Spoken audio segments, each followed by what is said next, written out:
What's up, everybody? This is Karak with ACG, and I'm here with Absy, Silver, and Johnny for the Quadruple A podcast. I changed the name for just one day. I put a little cross out, changed the name. Number 450. I had forgotten to tell Absy last week, by the way, so I apologize. I said it was podcast 500 because we have approximately 50 that have gone missing in the universe throughout our time 450. frame. Yeah, so then Turum, who does the transcripts, he's like, what? It's like, you said 500. And I'm like, yeah, I forgot to tell everybody. But anyway, yeah. A couple of days ago, I went back and looked, took all the data for all the old videos, and we, as a team, prior to even Absy or Johnny coming, but Silver, myself, Go Burns, Reg, in the entire time we've been doing it, 50 entire podcasts have disappeared. Like over the time, been a bad recording Boston. or on Twitch, and I couldn't get it back. Almost conservative.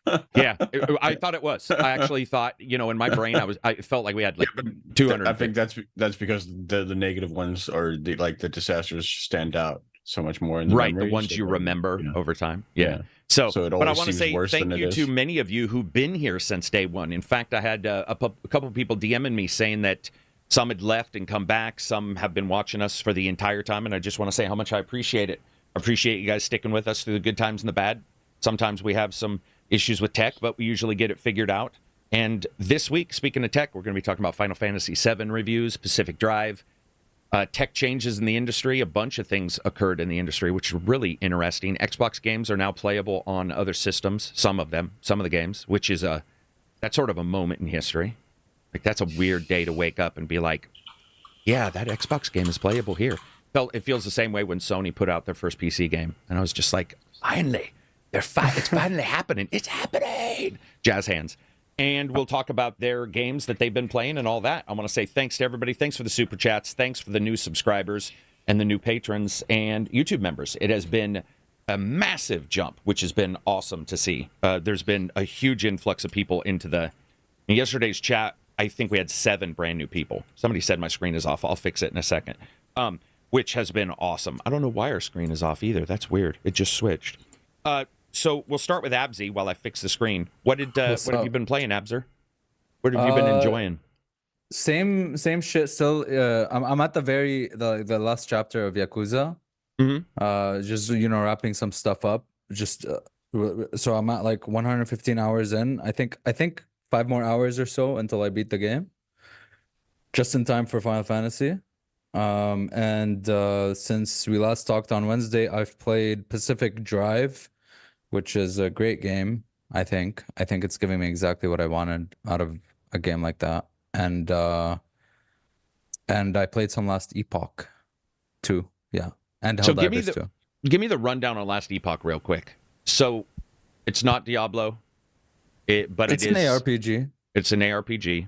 And then what's the specialness of it for you? The specialness of it for me, like the biggest great thing about this game is that the skill system and the upgrade system, like progression in the game, is very, very deep yet not convoluted. So you can easily theory craft in the game and make like a good build without consulting a bunch of guides and stuff like that. Oh. And they set it out in a very very easily digestible way. The skills aren't just like +1 to damage. You'll obviously you'll get some of those like minutiae, like adds fire damage, adds necrotic damage, whatever. But like when you go into the skill tree and stuff, you see like nodes that just affect your gameplay in a certain way, and you're like, hey, I want to try to go for that. That sounds like fun. What's also really cool is that every single skill you have, like every single ability you have, has its own massive skill tree. So you could like go in there and modify a bunch of skills and stuff. And it also has a pretty neat for like weapon / like armor crafting system. They just give you a lot to work with and a lot of freedom to kind of customize your character. And this is a free-to-play game? No, it's a pay to own game. You can play offline, play online. I don't see any microtransactions as of yet. Unlike Path of Exile. Yeah, unlike Path of Exile and stuff, I'm already seeing like really good looking armor and stuff you can wear. So I don't think it's the case where it's like you're just gonna be looking like shit until you like buy something in game. What do you think's going to happen with the micros? You think there'll be a store, or is there no store at all? There is a cosmetic store. Oh, Is there? is one. Yeah, I didn't see There it. is. It's just, I guess it's like very out of the way because It must be. It's in the- It must yeah. be out of your It's like in no the menu, reason. and you have to go in. Like it's not in your face. Oh wow. Yeah. Damn. Yeah, I've never. They nailed I that. don't even know where to find it or anything. I don't know.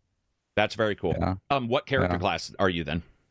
I made a necromancer because that's ever since like Diablo 2. I mean, actually not since Diablo 2. Diablo 2 is probably the last game because Diablo 3 and Diablo 4 really don't give you that necromancer feel with the Vibe. like a necromancer. Yeah, the vibe. Yeah, the necromancers in D3 and D4 are basically like edgy mages. Right. It's just that. But with this and D2 as well, you could have just like a whole army of minions while you're like walking around and stuff, and just command them to like go attack stuff. And I like that feel, that overlord type feeling where you're just like walking around and you have like a whole army of undead just doing all the work for you. Yeah, it's been fun. And Yeah. then you've also been playing Pacific Drive. Yesterday was the first day, or was the second day? Yeah, when it came out yesterday, I think, right, Thursday. It came out Thursday. And for a while now in the podcast, I talked about it a bunch of times where I love Tarkov in the sense that like you go into a map and there's it's like a very risky map, but there's a bunch of loot. And you can stay and loot a lot more, but it's riskier, or you can like leave with the stuff you have, so you could bring it back to your base and upgrade stuff at your base. I've always talked about like, hey, I just want to find games that do that sense of gameplay loop where you kind of go into like unknown territory, dangerous territory, and scavenge and loot and go back to your base and upgrade, like meaningful upgrades and progression and resource management back at base. This game is literally that. It's literally what I've been like asking for a long time. I didn't play it. I didn't play the demo. I didn't watch too many previews. I only watched your preview. I watched some of your review. I didn't look too much into the game, but it delivered exactly what I wanted. Other than that, the atmosphere I think is really, really good. And they it feels to me that they've worked really hard on the lore and the world building too, because there's just a lot of stuff. There's a lot of meaning behind why stuff is there. There's like a whole logbook of things you can look up, and you can analyze a bunch of different anomalies and a bunch of different devices out in the world, and it'll like save it onto your logbook and stuff. And yeah, it's the type of game where you get yourself into stupid situations and talk about it later. Like, oh my God, I forgot to put the car on park and it rolled down the hill, and then rolled into an anomaly, and and it's great. And it has one of the really, really neat things in this game is the options to change just about every like gameplay thing, almost like a difficulty thing. Like you can change whether you lose all your items, some of your items, none of your items on death. You can change a bunch of different variables, a lot to count, and you can just like tailor the game to however you want to play. I also like that it feels like it's 3 montage like parts in movies as a game, because when you go back and you're building at your base, it's like like we talked about on Wednesday, it's like every A-team where they got the vehicle ready, or every heist movie where the guys got around a table and like prepared for the heist. And yet it's also like Supernatural, or other ones where their home is their safe spot for the most part. And you go back, you turn the jukebox on, and it's like John Wick, the Leguizamo character in John Wick who fixes cars. You just go in, it's 3 a.m., he's in a leather coat, looking dapper, fixing his car for no reason. You're like, do you ever go home? And that's what the game feels like. It's just awesome. And you can fully set yourself up to go, and yeah, it's definitely cool. It's something that I've seen, I think, almost universal praise from fans. I haven't seen really anything other than that's performance. actually one of the interesting things about the games, that everybody's pretty happy with it. Yeah. Like the only thing I've seen, if like I think like a friend of a friend or something didn't like it because they were expecting something else. Like they were expecting like a whole just open drive thing, not much game. Like they were thinking it was another one of those car games. But yeah, other than that, no, its mechanics are pretty airtight. I also really like, I think you said you didn't like it as much, but I love the UI. I like the way they colored everything. No, I liked it. I just said it's cumbersome when you first look at it, and I could see people really being confused. Yeah, Yeah. especially the you have like at your home base, you have a screen full of your upgrades, and there's a lot of upgrade trees, like a ton Yeah. of upgrade trees you can go through. You get resources back, use those resources to upgrade. It's really neat to dive into. But also, I felt at home because the way looting works, like the same hotkeys work that I'm used to in Tarkov. Like while holding, you press R to rotate, the shift clicks to move from one thing to another. It's just I felt at home, and it's really nice. I like the UX in it. Yeah. Very cool. What about you, Silver? What have you been playing? First and foremost, Skull and Bones, actually.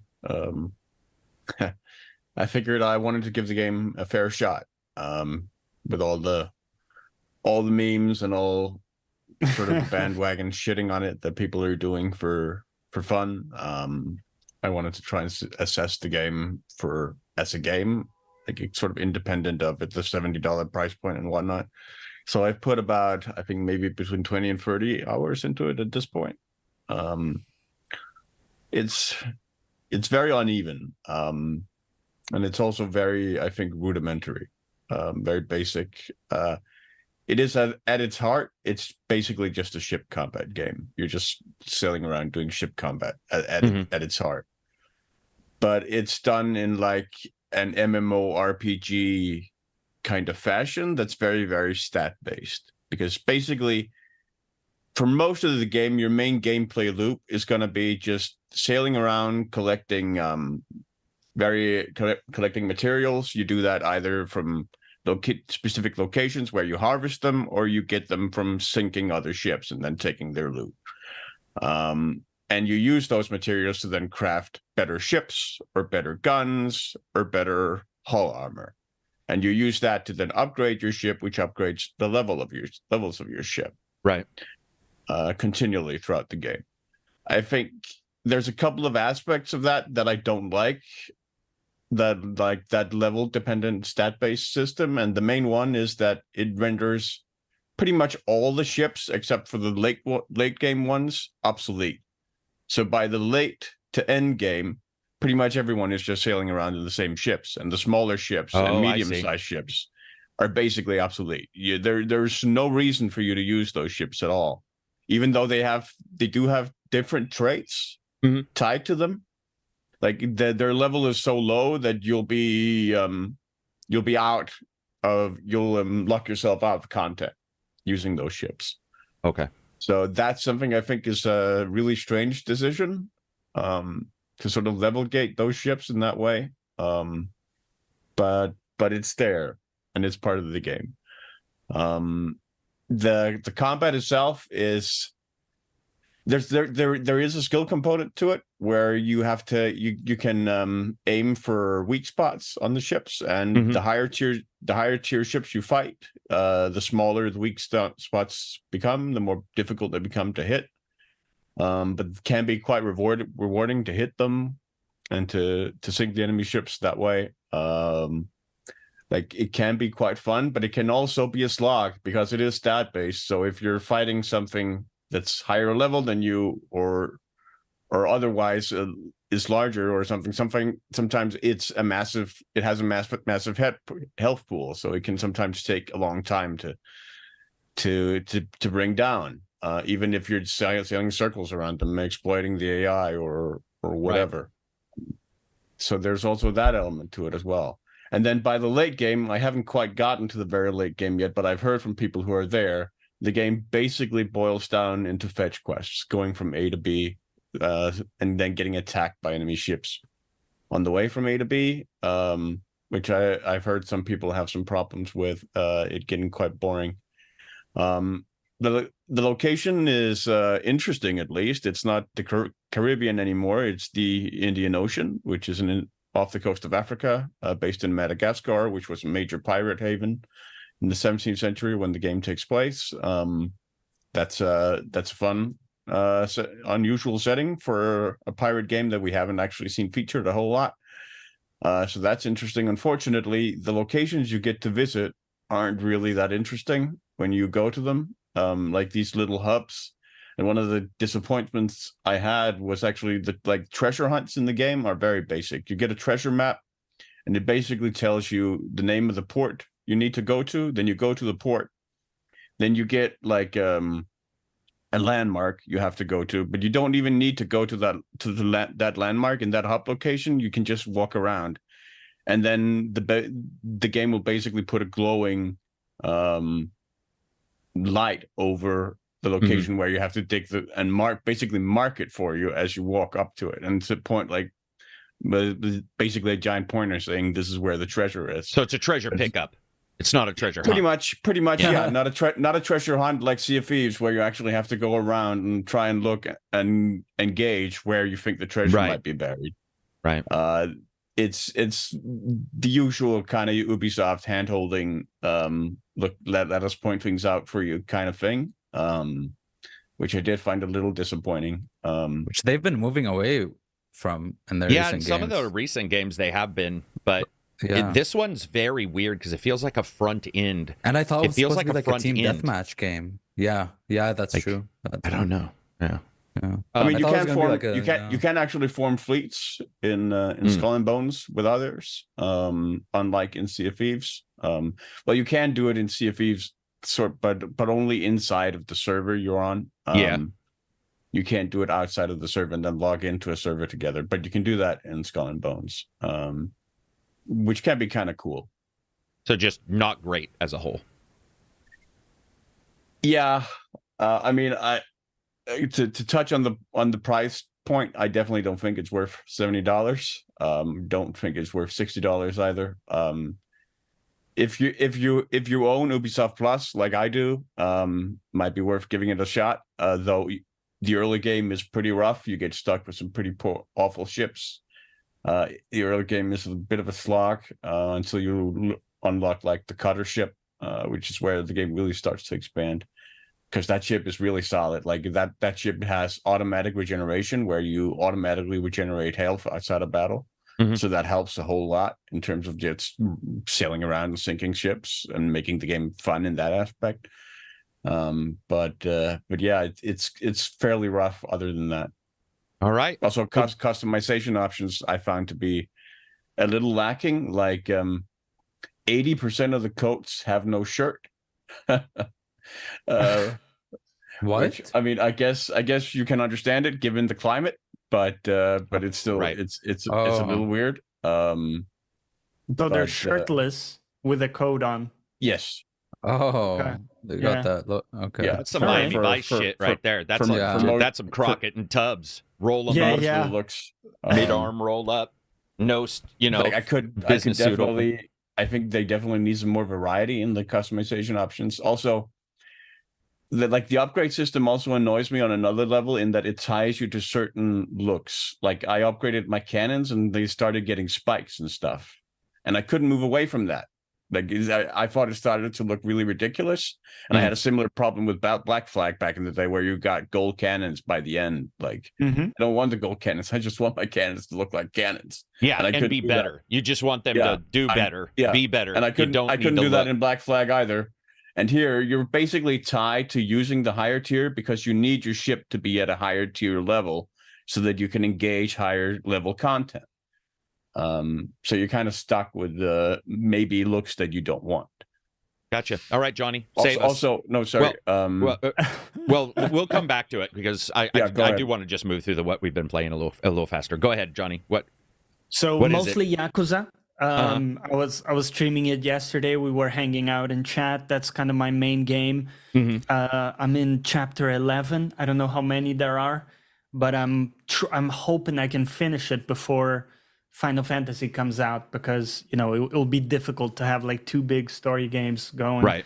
That's my main goal. On the side, I've been playing some Helldivers and some Last Epoch. I always get those mixed up, but I think it's Last Epoch. And that I've talked about that game in the past, but now it's obviously full released. It's much more polished. And I just like a quick shout out. I've played recently Path of Exile. I told you guys I got to the end game and stuff. And that is a game where you need like third-party apps. You need like full-on guides, right, to even attempt a playthrough. Last Epoch is a great middle ground where you can jump into it without anything else. You don't even need to Google stuff, and you can figure out a good build that will, get you through the game to the end game, while still having really good depth in the skills. So each skill you can, open it up in the mastery, and you have like a skill tree for that skill, if that makes sense. If you want to delve into it, each class has subclasses as well. So it's very cool, has a lot to offer, and it's a lot of fun. So it's a great balance for people who are like overwhelmed by something like Path of Exile. So in a way, would you and Abzi, then you guys would agree that it's like this one's more newbie friendly, I guess? Than Path of Exile? Yeah, 100% for sure. Or even Diablo, it sounds like. I mean, just overall. Oh, Diablo's way more noob friendly. I think Diablo is Diablo actually... lacks the depth. Diablo lacks the depth, though. Yeah. But I will say, I still, I think this is a better game overall than Diablo, but obviously it's Blizzard. Animation-wise, graphically, the way... Yeah, and the campaign, right? Abilities feel, obviously the campaign, the story, Diablo does way better, for sure. The look of the game, the music, the polish, and obviously this is an indie team, so it's not fair to compare the two. But in those aspects, I think D4 does a better job. But everything else, I think Last Epoch is a better game overall. Johnny, do you sort of agree with all that? Yeah, I agree 100%. And I think most people who play these games play for the gameplay mostly. I know a lot of people enjoy the campaign. But gameplay, it's fantastic. Huh. That's interesting to hear that they did. I mean, are these developers from something else? Are the last team from other games? It's a good question. I don't know, but this has been around for many years in early access. So it's been like a bunch of time in the works. So hopefully Act 3 isn't bullshit like Baldur's Gate, and they didn't just early access the first this is act. their only game. Yeah, 11th-hour games. Yeah. That's awesome. Anything else there, Johnny, that you've been playing? That's it for me. Some League on the side. That's about it. All right. I'll get to mine in a second. Joe, $5 super chat first. Thank you very much, Joe. It helps the channel. Let's celebrate games and life together. Love you all. Appreciate it. Hey. No need for love. You can just heavily heavy petting. Spec gifted 5 ACG memberships. Thank you very much. Frank Donuts gave 1. And Game On gave 1. What's up, Game On? I haven't talked to you in a while, man. Hopefully your podcast is doing well and you're doing well. I haven't even got a chance to watch anybody else's podcast after the Final Fantasy long NDA period. And Jan, $20 super chat. Just wanted to give my support for the best SS Plus. Oh, yeah, SS Tier Plus. It sounds sort of weird if I say SS Tier. So I should say SSS Plus Tier. True. Otherwise, things are going to get weird. Thank you very much for the support, everybody. I appreciate it. It is awesome to see everybody here and enjoying themselves with gaming. So I was doing absolute boat ton of Final Fantasy, and the NDA was ridiculous. It was ridiculous. It was terrifyingly bad. It was so tight, and it's not even against Square. That's the way it should be for a lot of these story games, so you don't. But the problem that I said in my review is Square spoils their own games in their trailers. Square trailers are easily... Wouldn't we agree that Square trailers are the worst trailers when it ever comes to story? Dude, the stuff I was getting ready to cut in, I distinctly remember them in my NDA saying not to show, and it's right in their trailer. I'm like, oh my God. And then I was worried they would think it was my footage. I was like, well, how are they going to know the difference between their own trailer? Because that's right in the trailer. But yeah, playing, Final Fantasy VII Rebirth, it's got its issues, man. It's definitely the biggest hit, I can say, and the most noticeable thing you come out of Final Fantasy Rebirth with is the idea that jumping to an open world does have different caveats than that more closed off first section. And the blurriness has been upgraded with a sharpening filter that, weirdly enough, I'm talking to John, and I got to ask him today, John from Digital Foundry, because I was like, dude, what is going on? This thing looks weird. And it looked originally like they were leaving the picture still blurry, but then adding a filter on top of that to sharpen it in a weird way versus, like, let's say, sharpening it lightly prior and then putting a blur over it. So no matter what version you're playing, it looks weird. And then there is a lot of pop-in the game. That trade-off, though, is that other than 15, where I feel 15 was very varied in its world, and you saw, I'm playing it right now, there's all these different places. Rebirth has so many locations, and it's massive, and the landscape, even when there's muddy textures here or there, the landscape and just the idea of like, they sort of, obviously they're using engines, they didn't go study geology, but the fact that like they have the right type of erosion on rocks in certain places, and those rocks look different than just a place, like Banishers I like, but Banishers looks placed. Every single thing in Banishers looks placed by a person. Every wall, every ravine, everything you go through. And then you play this, and it's just like, oh, wow, this is like an open area with things that are impassable, because guess what? Nature doesn't fucking care about humans being able to walk through it. It's like, screw you, man. If you've ever been in a place with a lot of underbrush, you're like, all right, it's going to take us 6 hours to go to camp, and that's 50 feet away, So that was the best thing about it. They added a lot of combat. I'm not going to spoil anything, guys. Don't worry. They added a lot of stuff in the combat, maybe too much. I cannot wait to see a lot of people play this and figure out how they're going to play it, because it's got so many skills and abilities that you can trigger some live in the battle, but others you really just have to pause the game to get to if you want to use them. And so there's this tit for tat of like, what are the 4 to 8 main ones you want versus once you get leveled up, the boatload that you have. And by the way, on the prior, I already felt like I needed to compete, like, because you have 4 in the quick slots, and then like, dude, I want to use 2 more at least, like.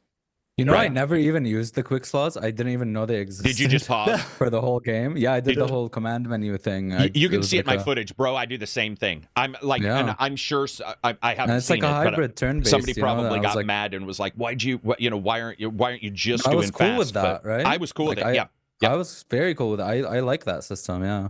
And dude, here's the thing about Final Fantasy, and I was saying this in a review. These guys would light a cigarette, fireball. Nothing is small to them. The smallest spell to them would freeze half a continent. And that would be like their level 1 spell. And when you get into a battle in Rebirth, you're just like, what is happening right now? So occasionally pausing or slowing down time to, we're talking, the guys go. So it's not perfectly paused, right? It's that rest pause. Sure. Yeah. You're casting those spells and shit, and there's times where pausing is a good plan because you're just like, okay, I need to parse the 65 spells. You have a random dog running in doing a somersault on fire, and you're like, seriously, there's a lot going on. Is it the same type of gearing system where every time you get a new weapon, you got to use the ability on the weapon to learn the ability so that you keep it forever? No, you basically go to an ATM to buy the major skills. So like synergies and sometimes materia? A plus, blah, blah, blah. But then materia is separate into each weapon, and you can take them and place them and move them around at any time, and the materia levels up, and then you can move it to another weapon if you want. So if you do have the broadsword or or a secret weapon I got where you just switch it out and then put in whatever materia you want, and those jewels level up with kills. The easiest way to describe it is they're blood weapons, really. They're just leveling up with kills. And yeah, and there's a lot of systems we're not even allowed to talk about. There's a lot of stuff later that you're not allowed to talk about, which I totally get. There's cool mini games. The card game was good. The Queen's Blood, I think, or whatever. That game looked cool. Dude, it's, how a lot of times you get into a game and their card game's more complex than the major fucking spell casting in the game. And so if you love it, you're going to love it, right? And if you don't, you won't at all. This one is just basic enough that at first anybody can play it. And you're like, oh, it's this? Oh. And then you get another card and you're like, oh, there's more complex. And it gets more and more. It's a nice, solid card game in a game. Go ahead. You know what gave me the same exact feeling as that was the game in Valhalla, the dice game, where it was like, yeah, this is simple, and then you get deep into it, and that's, that would be a really good comparison to this one, is that ability for you to jump into it, feel that it's basic enough to understand the basic moves and win. And the guy that you first play is one of those guys, there's a, he can barely put a card down. So you're going to win against him, but it's just walking you through. And then you play people around the world with better cards and more intelligence. They're better at things. Also, I have to say, man, no, they don't have a living system in their cities like, let's say, a Ubisoft game or some Witcher. AC, those games. There's something magical, and you guys know I'm not a huge fan of the original too much because the graphics style, but to go into a city that you saw years and years ago as a 2D city, to go into that city or go into a place or go to or even explore the wildlands. And there's times where there was like a guy and a girl taking pictures and fighting over the camera to who was going to do the best selfie. And it's very social. It's very Twitter-esque at times. It's very, there's always been that in the Final Fantasies where they reflect, sort of the zeitgeist. But yeah, it was really cool, man. There was a lot of very nice stuff in it. But I got to tell you, man, it definitely shows how difficult it is to make an open world game and not have a caveat. With the same tech in a way. Yeah. What'd you say? Day and date PC? They should do day and date PC so we don't have to. Well, so people who have PCs don't have to. Well, the first one had issues on PC as well. That's true. That's true. And 15 had to get a HD patch. I think the HD patch is also on consoles though. Now that I think about it, for 15. But yeah, I mean they've all had little issues because it's a PC too. You're always going to have small stuff. And then I went and looked. You don't like for this one in particular. I just sort of closed off everything. Didn't talk to anybody. Just played it at my own speed. Thanks to Square for the code because they just let you sit on it. Like it was a while. They were like, "You go, girl. Just play. And, do your thing." And it's always nice. There was no checkups. Sometimes it'll be like, "Hey, do you need more?" And they're just checking to make sure you haven't got stymied. But sometimes I don't even want to look at emails when I'm reviewing a game, especially as big as that. And it is big. It is. Yeah. It's big in scope and it's big in big. It's big. Yeah. Like there's times where I was all, if a person wants to just live in this world the way some Final Fantasy fans are, where they're gonna walk around, take a screenshot of everybody or they're gonna be in that game for a long fucking time, a long time. And verticality is great in this game, man. The first area is still one of the best looking areas, bar none, ignoring the blurry, some muddy textures. Man, that first area, the grasslands, it's just primo looking. It just looks so enjoyable as a location. It's like sun dappled sometimes, other times it's like bleached out because you're right in the middle and there's no cover, and then all the rock formations, then you go into some swamps and that totally changes the way the color is and it gets darker and darker wherever you go. They did a really good job with some of the lighting, how it's just fog, but it's not that dead gray that you get in a lot of games where they can't handle overcast. This one actually handles it. This one actually handles it pretty well. So, yeah, it was a phenomenal time to play, but it definitely had its issues. I don't know if I loved it as much as everybody else, but I did like it. I'm going to read some super chats real quick, and then we'll go on. Go for it. Lawn Man, $5 super chat, best podcast, period. Thank you very much. I'll agree. Flip Cup gifted 1 ACG membership. Thank you very much, Flip Cup. Always nice to have you here, and always nice to have you in the Patreon Discord. What were we going to say? First of all, you're my barometer for, like, I guess being objective when it comes to Final Fantasy games because I've liked most of them. So for me, it's like I have a pretty big inclination to play and like those games, especially this one because it like the original, right? Like the music and everything resonates with you and everything resonates with me. So I enjoyed the first one a lot, but it was cool to see that you, without any of those like investments, also thought it was a good game in and of itself. And so I was really happy to see that this is also like, look, this is a solid game.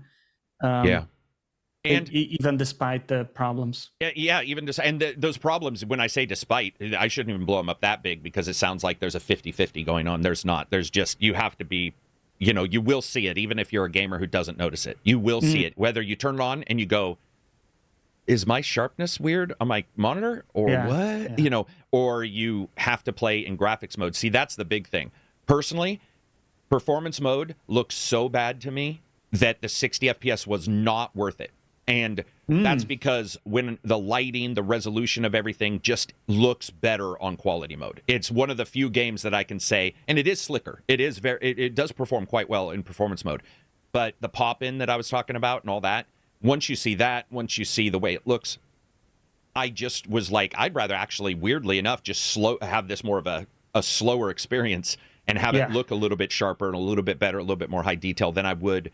And I'm sure we're going to see patches. Like, that's just the way it is. They got a patch for a demo, which Final Fantasy has done before in other Final Fantasy games, where they patch the demo, which is good. That's a smart way to do it. If if you have a demo available, don't make it an old version that doesn't represent whatever you're going to put out there in the field. So Yeah. But I did want to were- ask you before we move on, like, was it an issue for you, like all the particle effects? Because you did mention, like, there's so many, right? Like the dog attacks and it's all over the screen. Is that like problematic to sort of parse and track what's going on at times? Yeah, there's definitely times where, and I have I busy. put some materia that was auto attack for the guys I wasn't controlling, so they would use their specials. So if you have two guys who just happen to trigger their specials at the same time and you trigger yours, there's a good chance it will look like an absolute just chaos explosion of colors and light on the screen. But I personally also think that's their style. So I'm okay with that. Like, I'm okay with that. That is, they're not there to be DMC and have you have a perfect parry time. In fact, there's a materia that lets you have a bigger parry window. So it's just like, they're just sort of, all the buttons are there for you to play the way you want. They have some materia stuff that changes the way that works. But yeah, it's Final Fantasy. I'm accustomed to it. Final Fantasy had a boy band game. Over like, the you pretty top. much have to assume that it's going to be over the top. And yeah. Were you going to ask something, Mabsy? No, that was me. No, Oh, no, go it's ahead. over. The changes to combat, does that change the feel of the combat noticeably from the remake? No, it's got more stuff to it. I would say that the synergies are huge. They're awesome, by the way, because so you can make up to 3 teams. So you can make your team you like for giant bad guys. You can make a team you like for the smaller bad guys, and you can make a mid team and go into the menu and switch out at any time, and it switches who's in front, the lead 3 characters that fight, and then your support characters. And synergies are 2 people working together. And what I loved about this game is it actually made me want to play characters I wouldn't play. I'm going to be honest. I know everybody likes, big boob lady. But a lot of times I just look at her and I'm like, I don't really, the punches. She's a badass, by the way, in combat. She's ridiculous in combat. But it sometimes just looks goofy. I like the magic user, and I definitely liked Barrett. But in this, I found myself switching them out because I wanted to see what their synergies look like together. So I definitely would say it offers more experimentation than we've seen in the prior one. That's the biggest thing I noticed was experimentation, was me wanting to do it. Because a lot of games will say you can experiment, but by the time you need to do it, you're already too overloaded. You're just like, oh, I can do it for fun. I can't be asked. Right. Yeah. And here I was like, oh, what? Like, for example, and I can't remember if this is in Final Fantasy Remake, if this same thing is, but in Rebirth, you can do a special moves that are guard moves where the 2 people will go back to back. Was that in Remake? Oh, I was don't that think particular so. move? That was, so you'll have go ahead. That was in the DLC. Are you talking about those like bond abilities or whatever? Okay, so that's in correct. That's in the DLC. They That's what somebody was reminding me. Yeah, so so basically in the DLC, if you played it, and if you haven't in this, you can go back to back with other people and like be on guard. And there's just something. It's like teamwork. It just feels good. It's like, dude, Barrett and Cloud back to back. It just feels. It feels like Final Fantasy. I said that at the starting of the review. If you ask 10 people what Final Fantasy is, most people have 10 answers. But for me, one of the biggest parts of all Final Fantasy games, and what 16 lacked a bit, was camaraderie. Yeah. Their camaraderie. That's why I loved 15 so much. The idea of this boy band group of guys pushing their car, I was just like, what is this? But you feel, I don't know if you guys remember, in 15, they like move each other out of the way, kill the guy, high five. It's just this feeling of back and forth. Here, it's less so, but the feeling when you put those guys back to back and you fight a big guy and beat him, it feels good. You're like, oh, this is awesome. And the summons are awesome, but I won't talk. I only showed one in the entire thing, and it's the first one. But there's some, I'm sure I missed some too. The first one again. Yeah, like I think so. Yeah, because that one showed up right away. Yeah, but there was one I saw that I was like, it didn't remind me of remember the original. You get those Final Fantasy where it's like a cut scene for 15 minutes where a dragon destroys the universe, and then suddenly everybody's okay. There are some pretty big ones in this. Not to that. 15 had some insane ones. 15 had some insane ones. Massive, insane ones. Yeah, definitely. I do have another question as well. How are the accessibility options? The accessibility options are okay. They're built into the game in the way that I was saying, where the pause just works at any time. And you can get, I would say accessibility is weirdly, they have some options which are good, but the accessibility to me was actually in the materia system. Because adding the ability to auto attack, that gives you options. Yeah, and then throw different spells on somebody and and the different equipment engages those spells, and that's all done. The ability to switch out your team prior to, so you walk down a hill and you know how it is. You start noticing Yeah. a bunch of resources prior to a cavern door, and you're like, that's a boss. I know that's a mini boss of some kind. Or there's an altar in the middle of a cavern, and you're like, that's not there just to, light up the cavern. There's a bad guy in here. So you can switch those out. That's the accessibility more than anything else. Right. I didn't really see any. I'll have to look again for accessibility, because I don't remember anything in that game that really required a bunch of taps at particular times. You can do that. You can like do an attack where if you hit the attack, you get another attack or something. There wasn't I think a in the lot first of, like, one they had folder. some like mini games that were pretty challenging, but I guess that was the point of them. Like, when right. you had to do like sit-ups or different, like different Yeah. rhythm things, but I guess that was the point of them, to be a challenge. Hush Out Ghoul, $5 super chat. Can use items at any time. Don't mind for spells to need to build up to use items that are some items do require build up, so be prepared for that. Sleeper or Soulskeeper, $12 super chat. Thank you very much. Gents, 4-party podcast is a great way to kick off the weekend. Did anybody jump on Balatro, which is that rogue poker game? Or rogue like card game? Did any of you guys get that one? I was just checking it out. It looks really cool, and I like poker quite a lot. Yeah.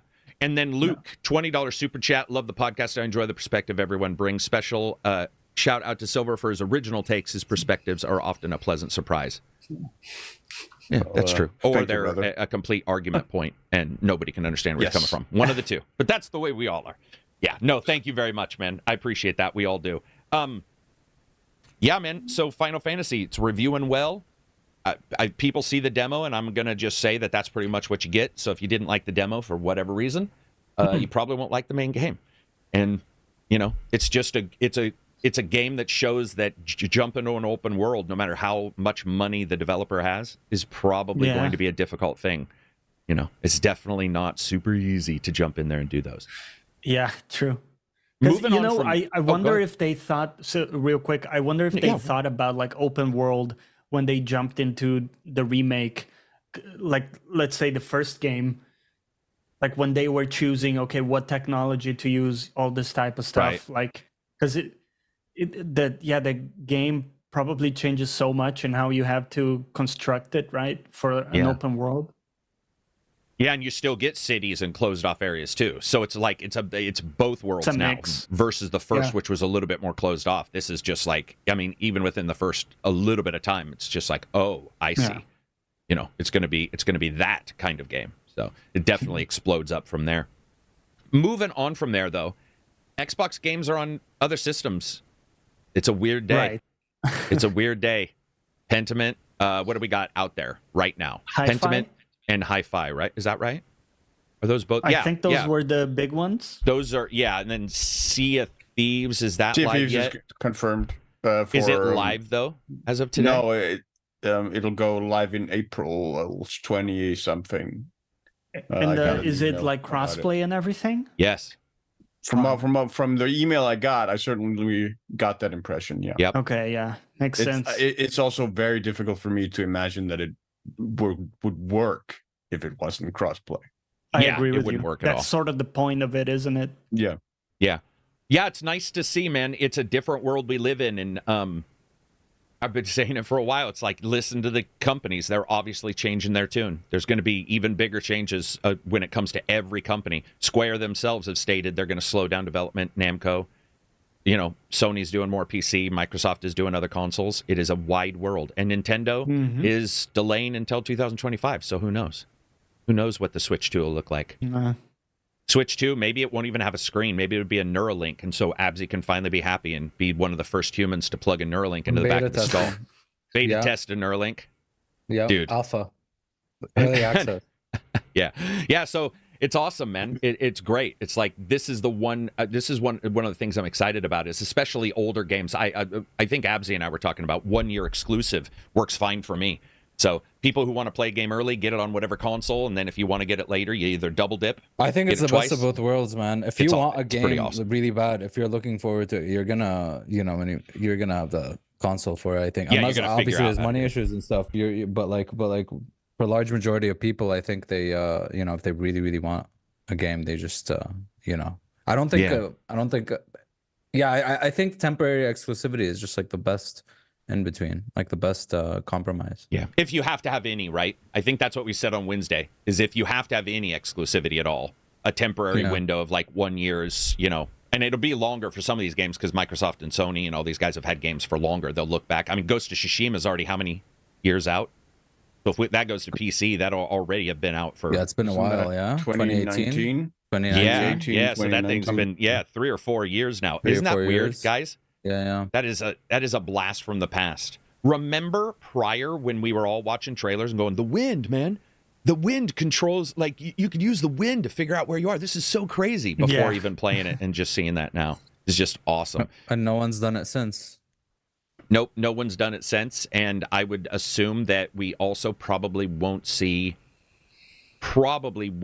anybody do a specific system like that for a while until they can do something that's different. Like explain to me, what do you guys think would be another way to do something like that? Instead, so let's not copy them, just right? Genius level design and world building, so that you just have a feeling of where to go. You just know where to go. Just no markers. I mean, there was That'd be cool. Fable 2's Gold Dust Trail, right? Yeah, there's the Gold Dust Trail. Yeah, the obvious. I mean, it just feels to me like obvious. The wind for that game fit perfectly. It just fit. Yeah, perfectly. Wasn't there like a bird or something in a game? In a Fable? Like a bluebird or some shit? Not in a Fable, just in a game. I remember like following a bird bird. There have been various things, but not used in the, I think, organic way that's Ghost did. Ghost of Tsushima did. Yeah. Remember, and Ghost had you follow the little foxes. I know I actually talked to a lot of people who were very annoyed by that one. And I don't know, I didn't feel that myself. I felt like, oh, I'm following a fox over here. But I remember even in our Discord, I saw a lot of people being like, oh. But I can certainly understand why when you hit like the 12th fox or whatever, it does start to get feel a little old. Where you start wondering why there's so many foxes and nothing else in the because I mean, like the collectathon aspect with the shrines and stuff can get a bit much in the open world games. So yeah, for sure. Nines gifted 5 ACG memberships. Thank you very much, Nines. Appreciate the support. Hope you're having an excellent day. Any other stuff to discuss about Final Fantasy VII Rebirth? Final Fantasy VII or Rebirth? Yeah, that's what I was talking about earlier. I don't know what to call it. I just call it Rebirth. I think you pretty much covered. Probably gonna tide me over until Dragon's Dogma, right? Yakuza tied me over until Final Fantasy. Final Fantasy would. I have a question for you. Serious question. Up? Do you think you'll beat Final Fantasy Rebirth before Dragon's Dogma comes out? Knowing that I think so. Final Fantasy comes out, it's still got a couple days before it comes out. Comes out on the 29th, and then I'll have until the 22nd to beat it. Yeah, I'll manage. I mean, it's not as Final Fantasy 7 isn't as important to me as Yakuza. So with Yakuza, like I made sure to do every single thing. With Final Fantasy, I don't think I'll make sure to like 100% everything. Yeah. What about you guys? Anybody gonna? Are you like Johnny? Are you gonna do Final Fantasy then jump to Dragon's Dogma, or do you like? Yeah, do you that's think the plan. That's the plan. Do you think you'll be able to beat it in time? Yeah, I'm pretty sure. I'm also not a big like completionist, so I'm gonna do like the fun stuff, and then and then play the story. Just have like a good experience with it, and that's it. Yeah, I'm not too fussed about getting everything.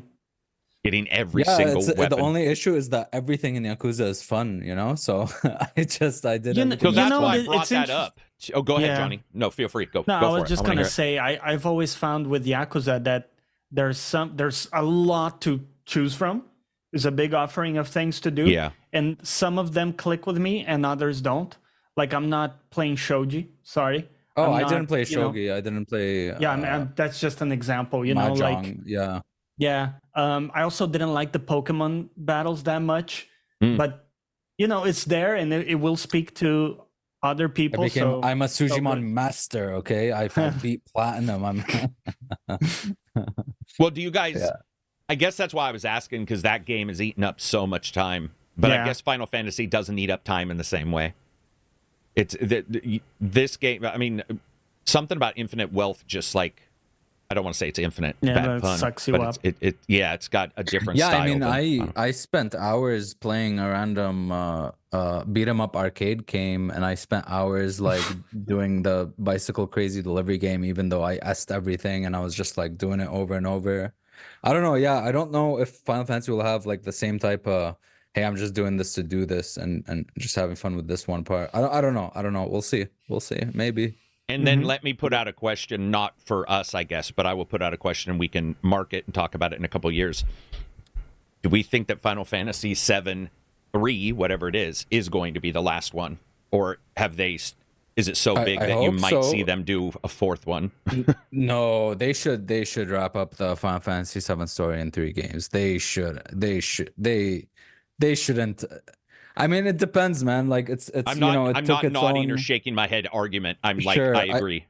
It took its own. I mean, it's not like really a remake anymore. Like we know it's more of a sequel type thing, alternate, whatever the fuck. So maybe they could do that, but like just as long as they don't pad it out or feel like it's, you know, feel like one of the games is just, you know, a filler game or something, you know. So yeah, it just makes me wonder, because if they have, you know, super success and they look at it as like you know, a side Final Fantasy series of games, and suddenly 7's got its own path over here and you have the main ones over here, I could see them doing that. I could see them being as like, long as I actually have a difficult time seeing them condense the 7 into those 3 games. Do you? I guess, given the, I mean, just given the scope of size of 2 of remake. Oh yeah. Like the first remake. I mean, the first remake still ended fairly early in the entire sort of chronology of the original 7 game. So I don't actually know where Rebirth ends, but I think it's before a certain new character enters, who's incidentally my favorite character in Final Fantasy VII. But like, if he's not in Rebirth, then I think it's going to be very hard to wrap everything up in the third game. Hey, as long as a game, each game, whatever, $70-$60 is worth the money and it's really good, I don't care. They can make 6 games if they want. Yeah. As long as each one's really good and fun and it's a game, you know? Although, I mean, frankly, I found the original fairly bloated, so I wouldn't necessarily... The original Final Fantasy VII? You mean the OG? Yeah. Yes.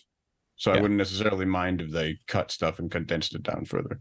Yeah, they're just going to go down the R words: Resurgence, Revengeance, But I'm probably also not going to play them, because I bounced off the remake pretty hard.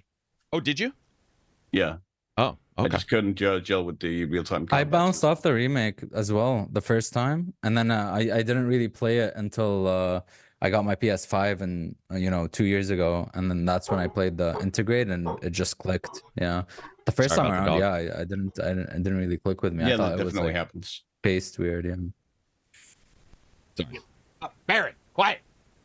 Baron has replaced Ming. So, Baron, shut up. Shut up.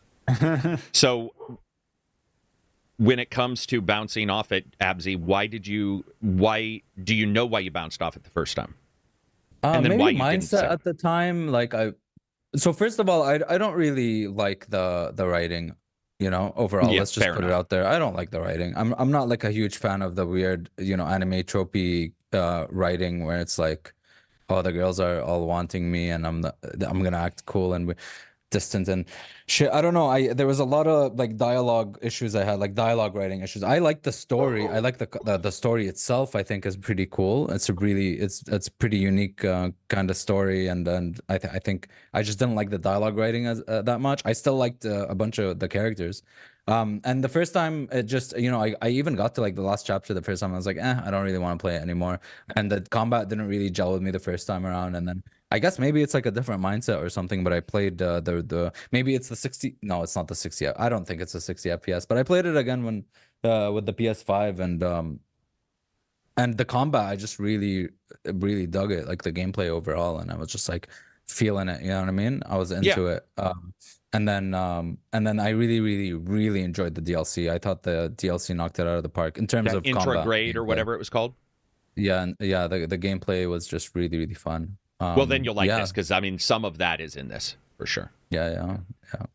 Moving on from there, so that's Final Fantasy VII reviews done. It's doing well. People seem to like it. Most, from what I can tell, I haven't heard any tweets or anything that somebody spoiled all of it in their review, which can happen. But I think at this point, people are probably not watching anything. I also noticed views were low, which I was telling the people behind the scenes. I was like, yeah, it's typical. I think Final Fantasy is one of the very few games out there that people really do put their money where their mouth is on not watching any content. I very much noticed it in the past with those games too. That it just sort of has a spoilers. Yeah, dude, it just 16? Sort of has a very specific thing. 16 gave me PTSD after the Final Fantasy 16 trailers, and then after playing the game to find out that they literally spoiled like every boss fight, almost every boss fight. After that, I'm just never. Yeah, for Final Fantasy 7, I watched, I think, the beginning, the reveal trailer or whatever, when you know, on Games Fest or whatever I think it was, or Game Awards, and then I was like, yep, I'm good, I'm done. I didn't watch the state of play. I didn't play the demo. I know the demo is the beginning of the game, but it's like whatever. I'll just play it when it comes out. Final Fantasy really is that way, Abzi, where people just, I mean, there's a lot of games, even Yakuza is not this. I could, you know, if I do a Yakuza, I know almost not exactly what views I'll get, but I can sort of tell by just looking at things and doing SEO or whatever. And with Final Fantasy, every time I look, I just sort of know that's one of the few Sony exclusives, a few exclusives for console or whatever, that I can just look at and go, a lot of people are just buying this. And they might argue about review scores or whatever, but they're not going to jump in. And they've been burned before too. Spoiling is quite easy because some people think a spoiler is the name of the game, you know, so they'll just be mad that that Cloud's in it, and they find out, they're like, oh my god. Plus I hate that since like, you know, when remakes come out or remasters, or even the Mass Effect like remaster comes out, you got to understand there's new people playing games that they haven't played before. And I'm you know, overall, usually it's like if you're spoiling a really, really old game, that's whatever. But when a remake is coming out or a remaster and a lot of people are waiting for it, it's like that's there's gonna still be people that haven't played the old game. You know what I mean? Yep. Aside from that, they also again, it's not like a full-on one-to-one remake. You know, there's a lot of things that are changed. So there's a lot of things that are changed or added in particular that weren't in the original. Jumping from there real quick about that poker game, the roguelike guys. I just saw an update. This popped looks like about 2 hours ago. Balatro, is that the name? Balatro? Yep. Okay. Sold 250,000 copies in 72 hours. Wow. So for a small indie team, I bet you that's like considered very, very good. Yeah. I bet you they're very happy about that. I also saw that Total War as a total series has sold 42 million. It's sort of embarrassing that as a total series they've sold 42, and GTA probably sold 42 million today.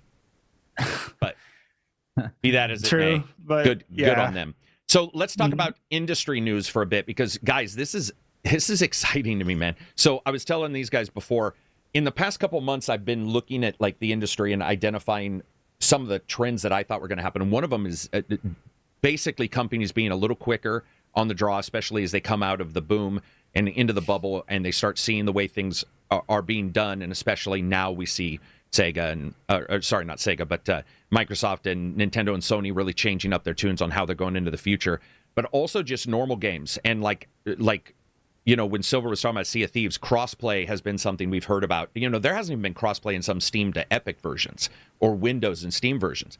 So this is some of the news that I thought was awesome. Mortal Kombat 1 crossplay will be included in next week's patch, supported between PlayStation 5, Xbox, and PC, including Steam and Epic stores.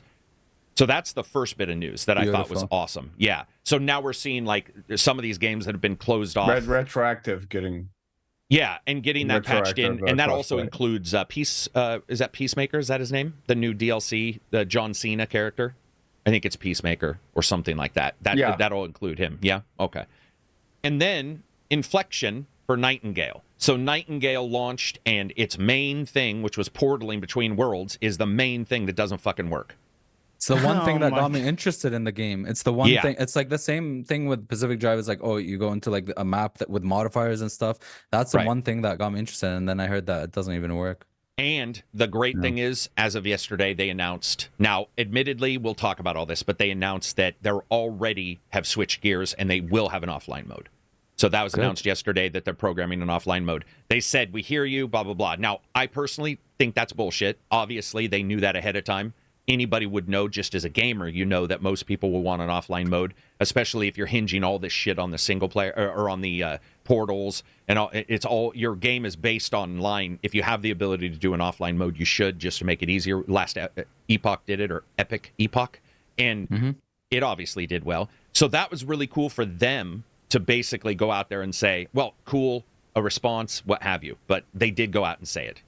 I don't know if we want to say that's cool or not, but it was nice to see some more crossplay being announced, and just finding out that, you know, last night, I don't know, was Abzy in there when we had the 45-minute debacle between Game Dev and Citizen Sleeve trying to get one single game of Tekken going?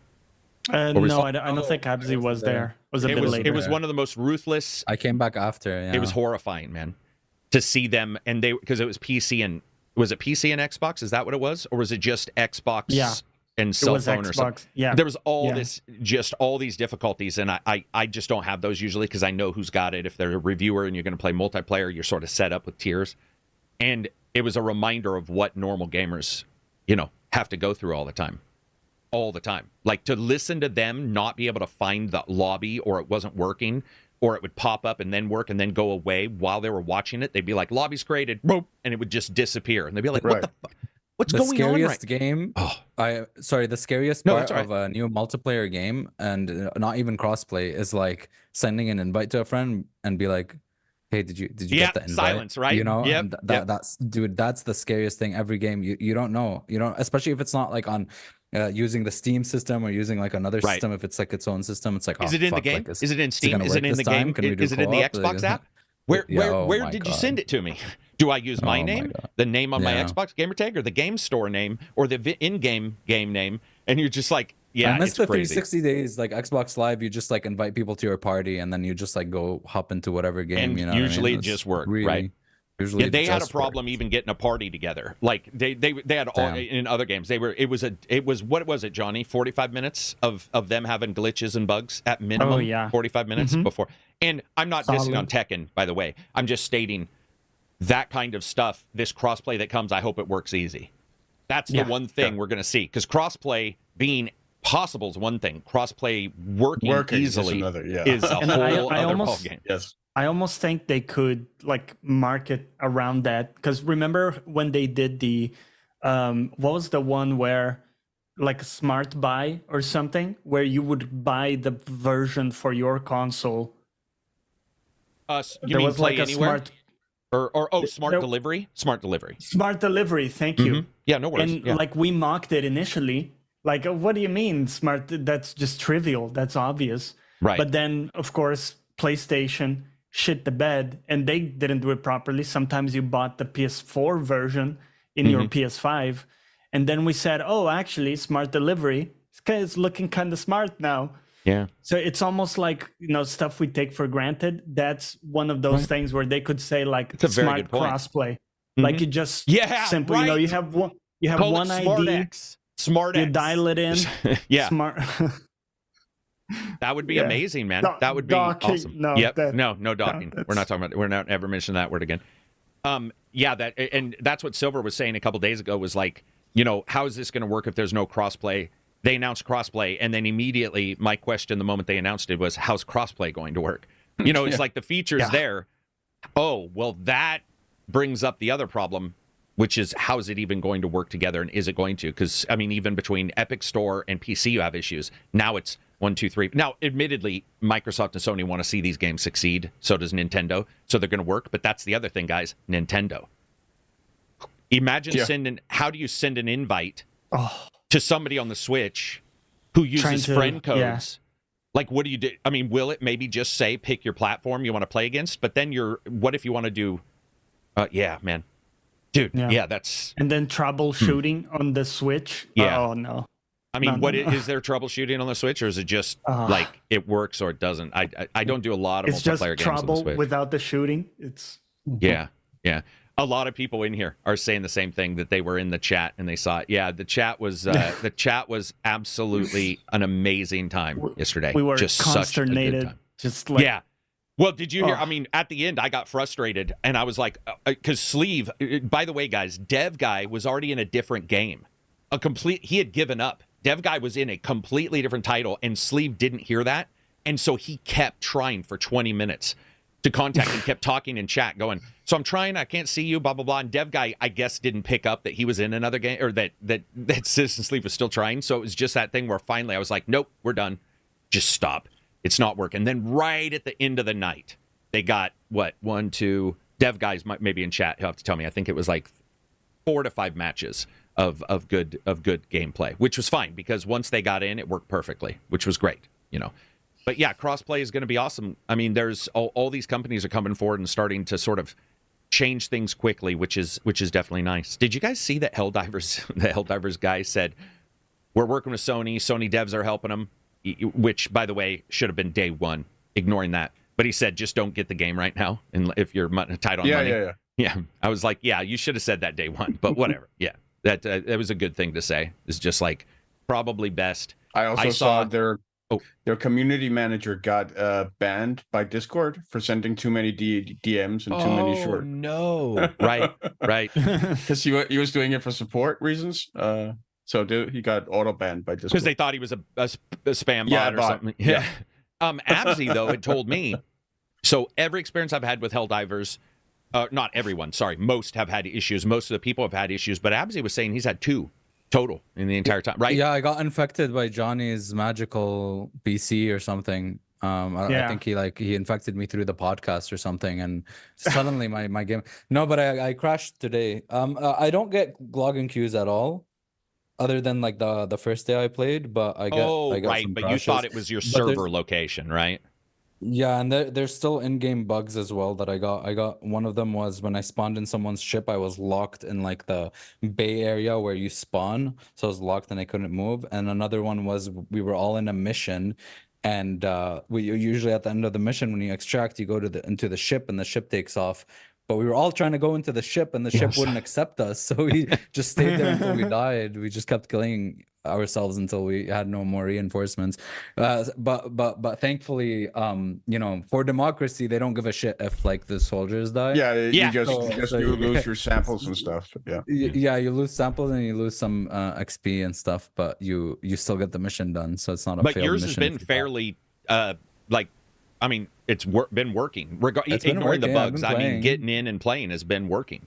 Getting in and playing has been working, but sometimes I crash at the end of a game or. And it's been fun, man. I joined your game a couple times. I think you were playing with your dad, was it?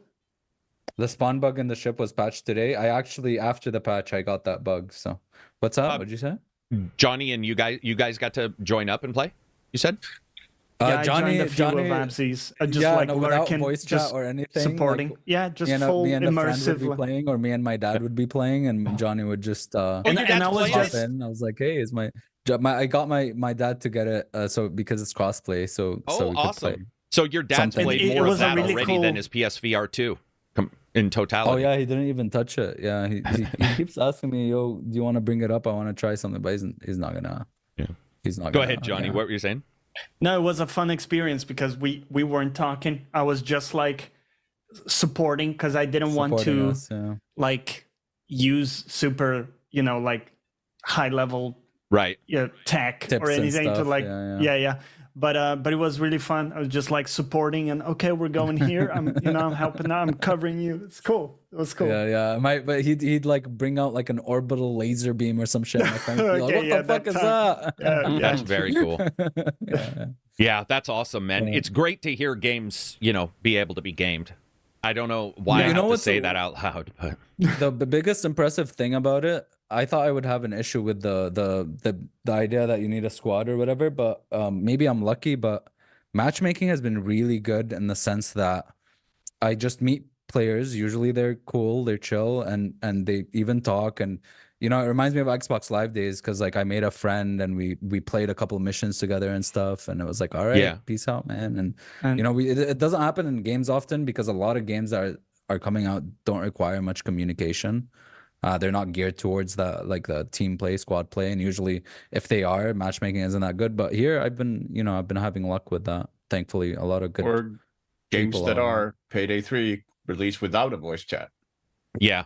Yeah, Payday 3 is still having issues. I think the one, it's unfortunate because no matter what Helldivers does now, it will never achieve whatever it could have achieved had it worked. So, that's not how numbers work. But it's nice to see them doing well. There's a lot of games that are going to come along and replace it, as we've seen with every game this year. We were talking about that. I can't remember what it was, but a couple of us were in chat and somebody brought up a game that I'd forgotten he'd come out this year, and it was really good. And they were like, we've already moved on. We moved on. It's the moving on thing is real. So you got to hit it day one. So other companies looking at Nightingale type of situations, negative, man. Nope. You have to have that. You do not patch it in later. It has to work. Like, it has to work. Yeah. And that brings me up an odd discussion. I want to hear, we won't be dicks about it, but I want to hear the true, honest opinion from you guys. So, Helldivers, we're talking about the difficulties that we're having. Some other devs were saying, here's the difficulties we've had. Sea of Thieves developers posted on all the stuff. Some really good thoughts about behind the scenes. Now, anybody who didn't have a bad situation wasn't on that thread because it was a thread about here's the issues you can have. Mm-hmm. So I just want to point something out. For 20 years, we've been having these issues. Some MMOs launch and they don't have very many issues. Some have an issue for a day or so and you sort of expect it. And these people said they had bots written, scripts, they had, they queued up 100,000 users, I think but that was the max, which seems like a low number, especially for this game. A test for 100,000 seems like 150. 150 seems very low for the concurrent that they have. Here's the thing, though. I understand all that, and I'm empathetic towards it. But at some point, how many decades do we have to go?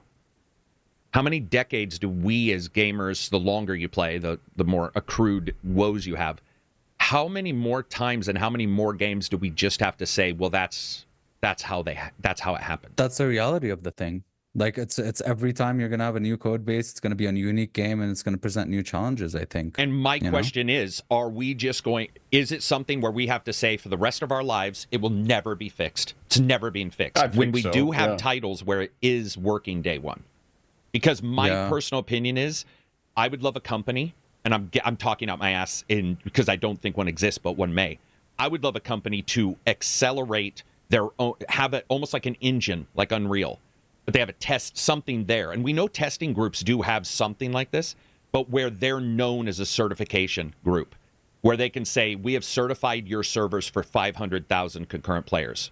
Or you know what I mean? Like a third party that comes in. And I don't need to see the certification. I'm just saying it would be nice because, guys, we're at a time where there's so many games being released that I don't think even the developers want to say anymore, it just happens. Nobody wants to say it just happens. The purchaser doesn't, because I'm not a lender. I buy things. I'm not a charity. When I buy something, it should work day one, no issues. That's the way it's supposed to be. And it would be nice, and I don't know if this is happening, possibly is. I mean, we have testing groups you can hire, where they go and they test your game, QA groups. I've worked for digital QA before for a couple games. That kind of stuff happens.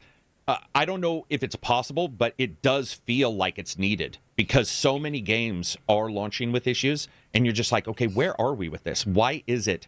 I just think entropy's a bitch, Chaos is a bitch. We've talked about it before. Yeah. Like let's say like the certification company has its bots or whatever to test these things and certify, but then somehow some interaction with like real life people or something someone's done caused something. I have no idea. Yeah, that's true, but there are some baseline things that you can 100% verify, like people logging into your service. Your sign-on, the sign-on authorization itself. That's something you absolutely can. And if we talked about third-party verification or in the past, where that would actually mean quite a lot if you had a third party coming in and have something official where they say this has been verified by an external process, to the company.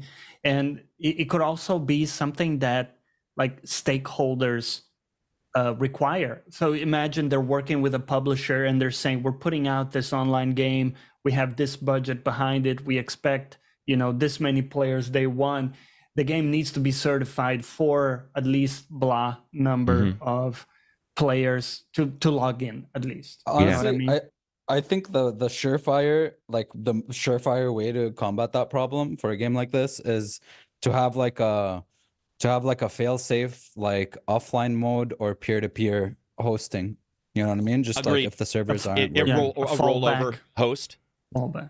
Yeah.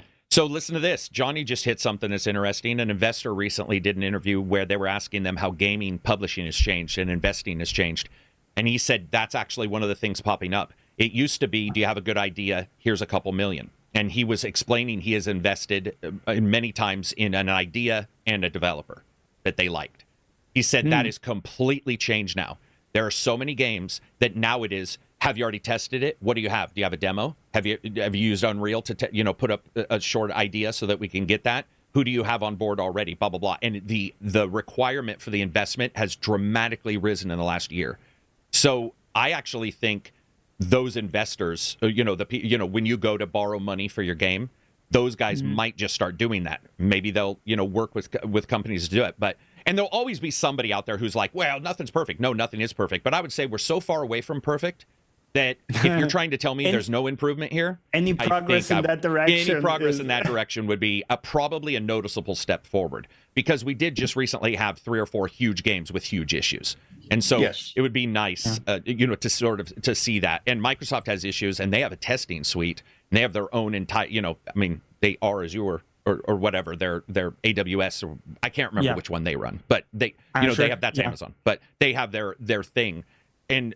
And all of these companies have different server banks that they can go with. It'd be nice to just see a little bit of a step forward, a step in a more stable direction. I like Abzi's idea that you basically say, do you want to continue to log in through the public server or attempt, or would you rather do offline? They all need offline modes, I think. And then, or would you rather attempt to roll over to a peer-to-peer and just, in some way and then for things yourself? like updating, like maybe they could do like a separate server or separate small server for updating, like how they have like the whole map and how much a planet is liberated or something. You could go through like a different pipeline into the I don't know.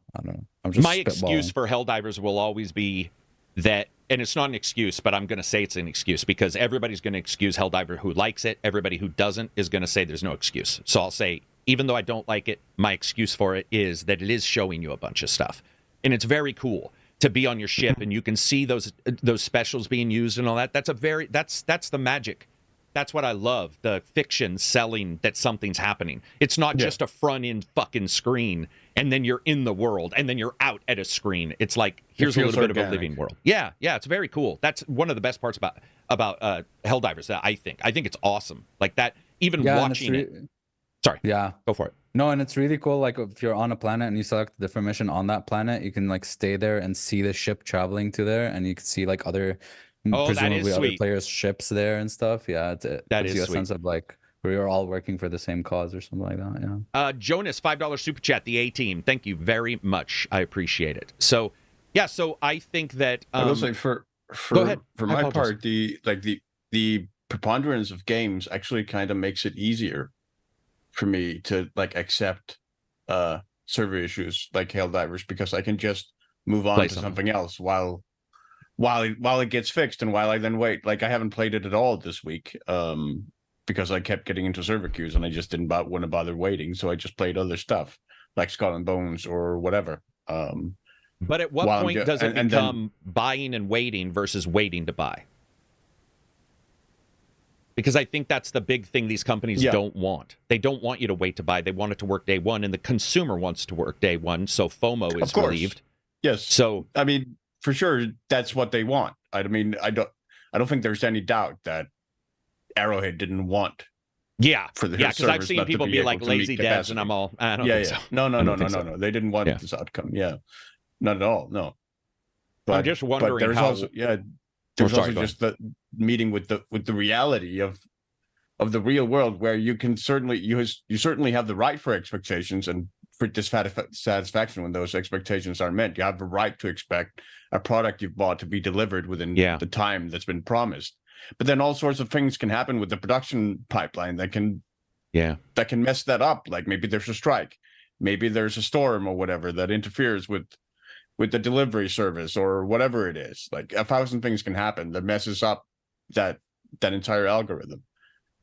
So that's something that you all have that we're kind of forced to take into account if we keep getting frustrated and angry when those expectations, even if those expectations are reasonable, aren't met, that's going to impact our mental health. And so that's one of the reasons why I guess I tend to lean on the shine it on. You just side of being more forgiving towards it, because if I wasn't so forgiving towards it, I would be angry and frustrated all the time, because it happens so frequently that that's something you should respect, you should probably expect working, or something gets interfered with for some reason that is beyond your control, or even beyond the control of the person responsible for delivering it to you.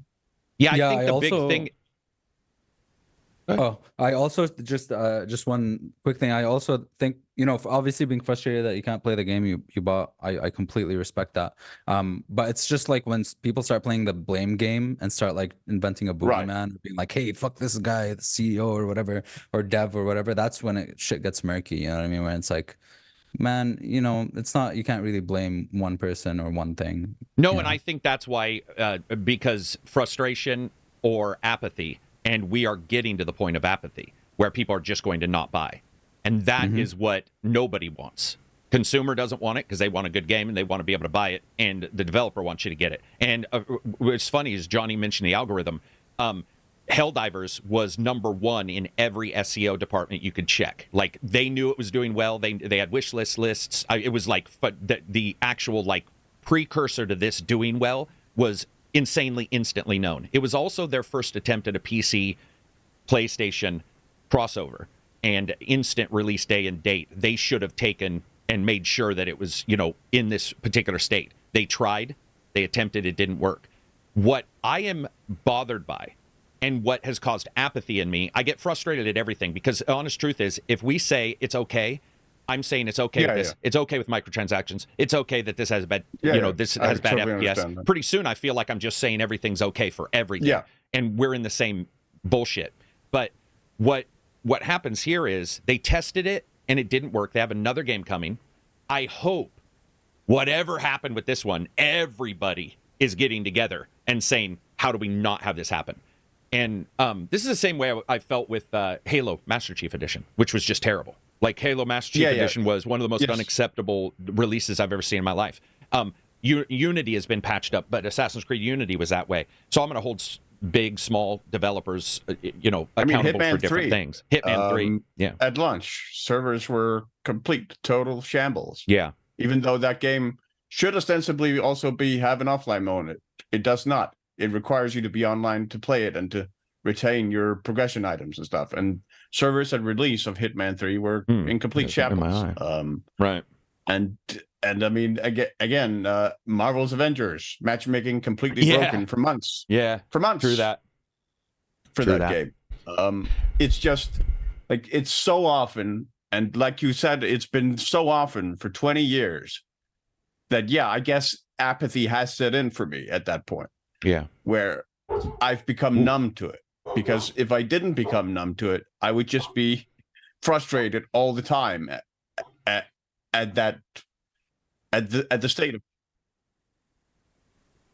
Apologies.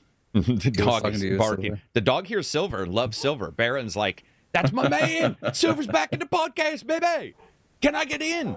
Yeah, I would agree with all of that. I'm happy to be popular. I think also, as Abzi said, and I even say in reviews a lot of times is, this might be somebody's first experience with it. So their experience could be different. They could have no apathy, or they could be so stunned something doesn't work that then it burns them horrendously, which is what I just experienced with the other one, Nightingale, where somebody brought up Nightingale and it was their first like MMO style online game. Right. They're like, and they just put their foot down. They're like, I'm not buying another game like that ever again until like there's a guarantee of some kind. And the other question came up. Early access. You guys know I'm just not in love with it, but there is the idea of a lot of game developers are doing the buy the game and get 3 days early access. Buy the premium edition. I hate that so much. I hate it so much. But I hate it more than like giving you in-game stuff. Oh, sorry. I can. No, I was just going to say I absolutely hate it. But some devs or some publishers, and devs are using that to test. But what's weird is you pay more to play early to not be able to play, which is the most fucked up. I mean, that's the state of gaming. You pay more to jump into a game you can't play, so you're beta testing it for 3 days for other people. It's such a weird situation that we're in. Go ahead, Abzi. Feel free. It's just the reason I hate it way more than like normal premium editions where you get like in-game whatevers. Yeah. Because like one of my like my favorite things in games is just like the day one, you know, the game is released, everyone who wants to play it is playing it all together. Right. Everything, you have that community aspect, and just paying more for early access. It's just the worst, man. It's just the worst, I think. And here's the thing. Add that to the list of maybe we'll ignore it. And now we're saying, I'll ignore early access. I'll ignore these. I'll ignore. And pretty soon, I don't even feel I'm in the industry anymore because I've had to ignore so much shit that I'm just reading books. But no, not to be negative towards it. I just want to see fixes. And Johnny had brought up the certification thing 2 weeks ago or a week ago. And I do believe that that's I'm sure it's happening, by the way. I'm just saying I would assume Sony, Microsoft, Nintendo, they're doing these crossplay games. I'm assuming, right? So I'm making an ass of myself, but I'm assuming everybody's looking at this going, okay, we really got to figure out even more. And, you know, Johnny, you said this game is, let's say you certified this game, we've tested it with 100,000. Here's my personal opinion. Test every game with 1 million. I don't care if it's a fucking indie game. Just like overshoot it. Yeah, just overshoot and be like, let's see if this Celeron, crappy Celeron PC server can run this, and just hit the button and because then you have you've got so far above. They had some really good stories though. If anybody gets a chance, check out that Twitter about Helldivers. They had some really good. They were explaining how their backups got behind even, and they had to do something else, which sounds like it actually worked. But there's some really good data in there. And sometimes even when you think you have all your ducks in a row, everything looks to be in order.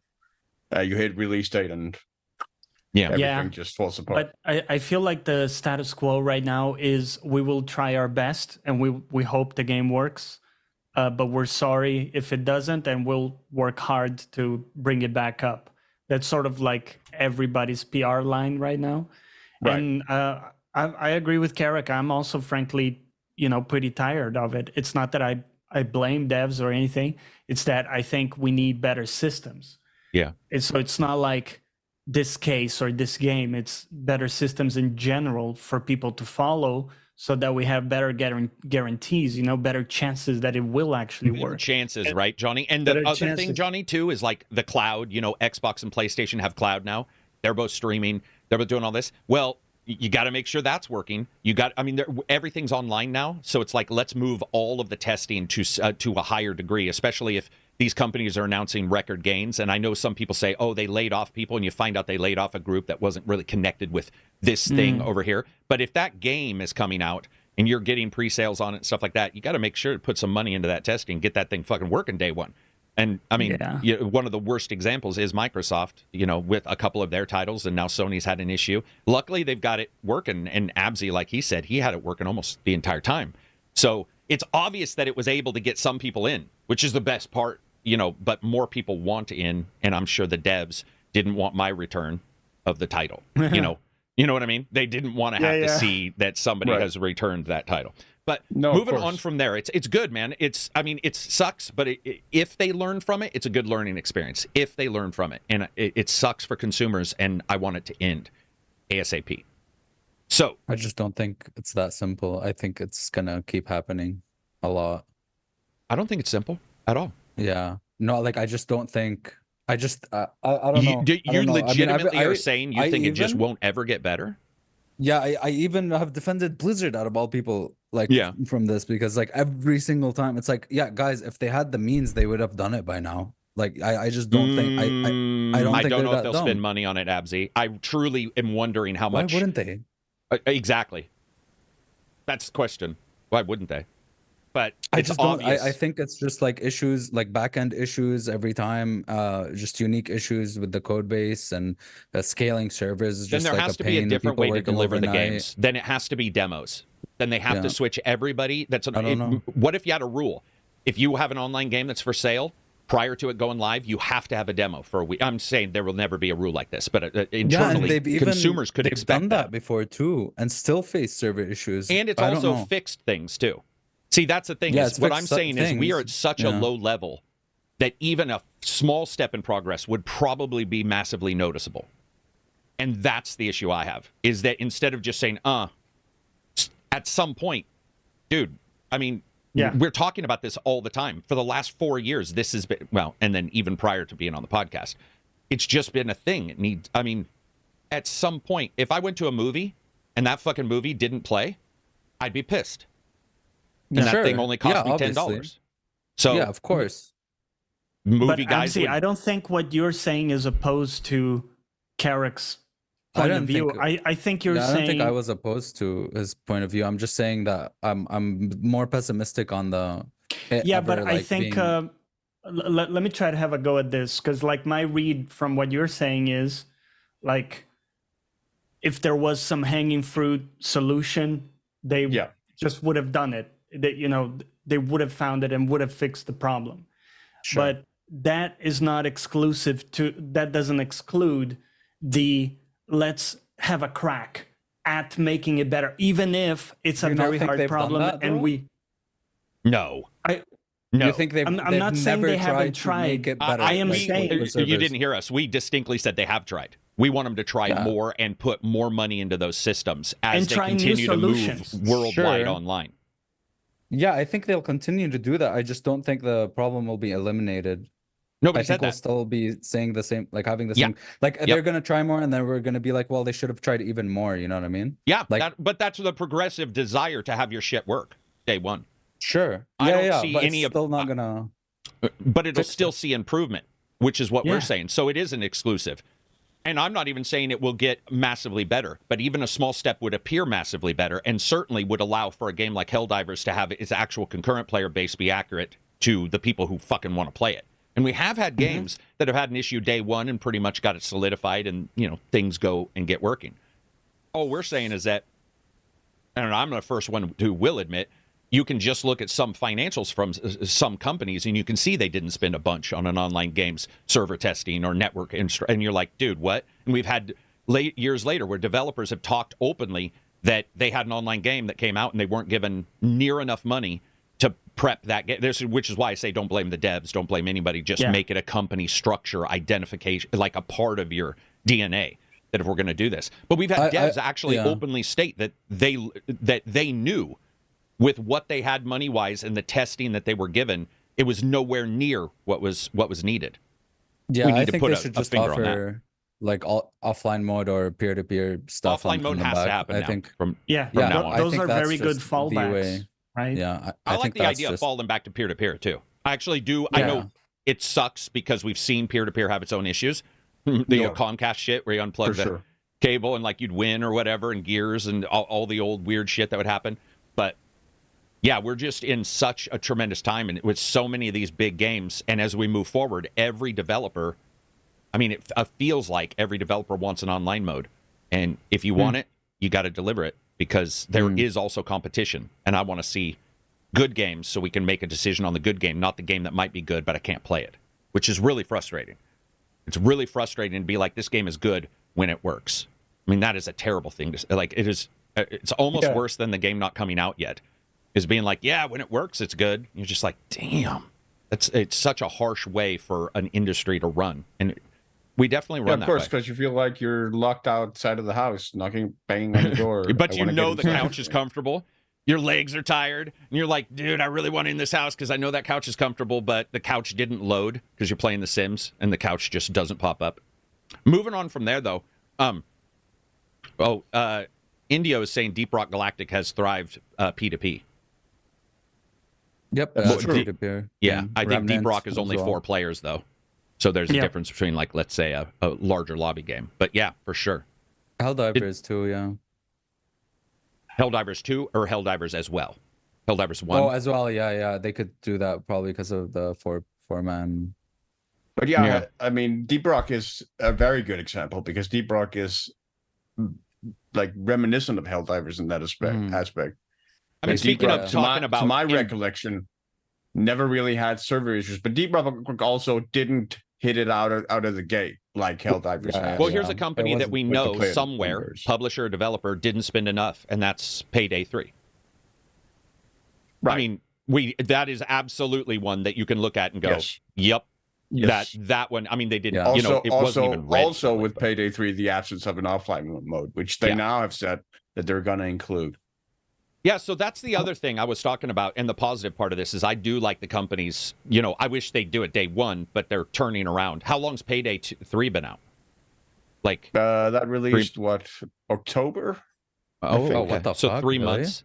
So 3 Oh, months, shit. and then they say we're going to do.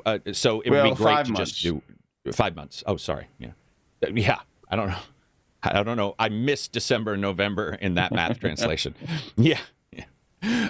Moving on from there and looking at our Discord and stuff, we have a bunch of people asking questions, but we also had some subjects from these fine gentlemen, including Skull and Bones. We're done with that, but Abzy wanted to talk about the game with possibly the worst name ever. Might be the worst name ever. It's Riot's Oh my god. 2XKO. Yeah, what the fuck, dude? So I mean, what the is game this? looks awesome. It's a fighting game with League of Legends characters, and it looks great. But I don't know what the hell they were smoking for that name. Does it I'm have all guessing the KO, characters? obviously. Does it have I don't know if it has 200 every single character. oh, No, probably not out of the box. That would But be awesome. but like, I mean, it looks great. But I'm guessing it's KO, like knockout KO. Right. And 2X maybe is like signifies like a tag team battle thing with just like Marvel versus like Capcom two or versus, something. like versus two. Maybe, but I don't know why. That doesn't even sound like a Riot game. They have No, it doesn't. Their games names are true. not I bad. didn't They have even Legends think of about Runeterra, that. Legends of. They could have just called it League of Fighters, dude. Yeah, Like, because they have Valorant too, right? they have is Valorant. awesome. Yeah. Valorant's fine. League of Legends. Yeah, I don't know what the hell they were smoking. You know what? Maybe that's a placeholder name. You know how they say like Project I mean, we've Scorpio seen or, like, games because it Gods says- and Monsters they switch said- to Phoenix. It was named Project L, but they were like, Oh. no, now we reveal might- like they put out a maybe trailer they're- and they're like, the game name is 2XKO. Wow. Project L is 2XKO. Yeah, So I'm well- like, what the? It's worse than what is that one called? The Project Triangle Strategy. Yeah, like- Project. Oh, yeah. Yeah. What were you saying, My Silver? God, some like Elon No, Musk no, naming his nothing. kid type of name. Sorry. That's all right. Go ahead, Silver. No. Oh, you I didn't don't have have anything. anything bad. Yeah, I No. would just say that people are saying it's official is the name. Is it called Riot's 2XKO or is it called 2XKO? It's just 2XKO. Yeah, because if like Riot was in the name, I was about to say maybe they were inspired by something like Marvel versus Capcom. Yeah, that's what I was M- thinking. Where MVC. Capcom basically just markets its name as Oh, right. its franchises, like characters from its franchises. Yeah, if they called it Riot's 2XKO, it'd still be a terrible name. But at least I would know it was a Riot game because I agree. I actually didn't know until you said that. So, yeah. But you said Hey, it looks hey, good. bro, you want to play 2X? Yeah, it looks Yeah. great. What's yeah. it look like? Like what game? It looks like a kind of like Guilty Gear in a way, Right. And Like a little bit with Budokai like 2D. with like a with League of Legends kind of art style, Mhm. but and it looks cool. Like the way they hit and stuff and do combos looks fun. Yeah. AKB, Ari welcome looks to the cool. YouTube membership. Thank you very much. So, Johnny, you've seen this as well, and you're a League fan. So, is this grabbing you? they put like a mini demo of it in the client itself. So when you like went to play League of Legends some time ago, there was like a mini game of that where you could select different characters and play Right. basically that, but just like a very early snippet of that. So, do they treat their front end like Unreal or like Fortnite? Then is that what you're saying? Like a little, like where you jump in and there's a panel that says So you want they to have play a this. client, like a launcher where you queue up for a game, and then when the game comes up, it opens like a new executable. Okay, Like a gotcha. new. Oh, and it's a terrible client, by the way. It is a Is it? bad My client. God, What- yeah, why? and I can't Just 'cause, exit it. it does not work or something? Or? Well, It has a there's lot so of many bugs. issues, so many bugs and Yeah. issues. Plus, I had to uninstall it because it would like show up on my toolbar, and I'd go to exit it, and then it would reopen and reappear. And God, I hated it. But So, it's even worse because like there are so many consistent bugs when inviting friends where it Oh my simply God, won't yeah. work. By the way, like a Yeah. basic function. Oh, really? Yeah. And even restarts sometimes don't fix it, and then you have Speaking to of try companies to invite not spending people money, in that might be- multiple ways. Yeah. It's very yeah. That might be an That indicator. and of these. Epic. It's Yeah. probably very different teams, right? You have like the balance team, Yeah. like the graphics team, whatever. And I think the client team is just like they got 2 interns in there maintaining that.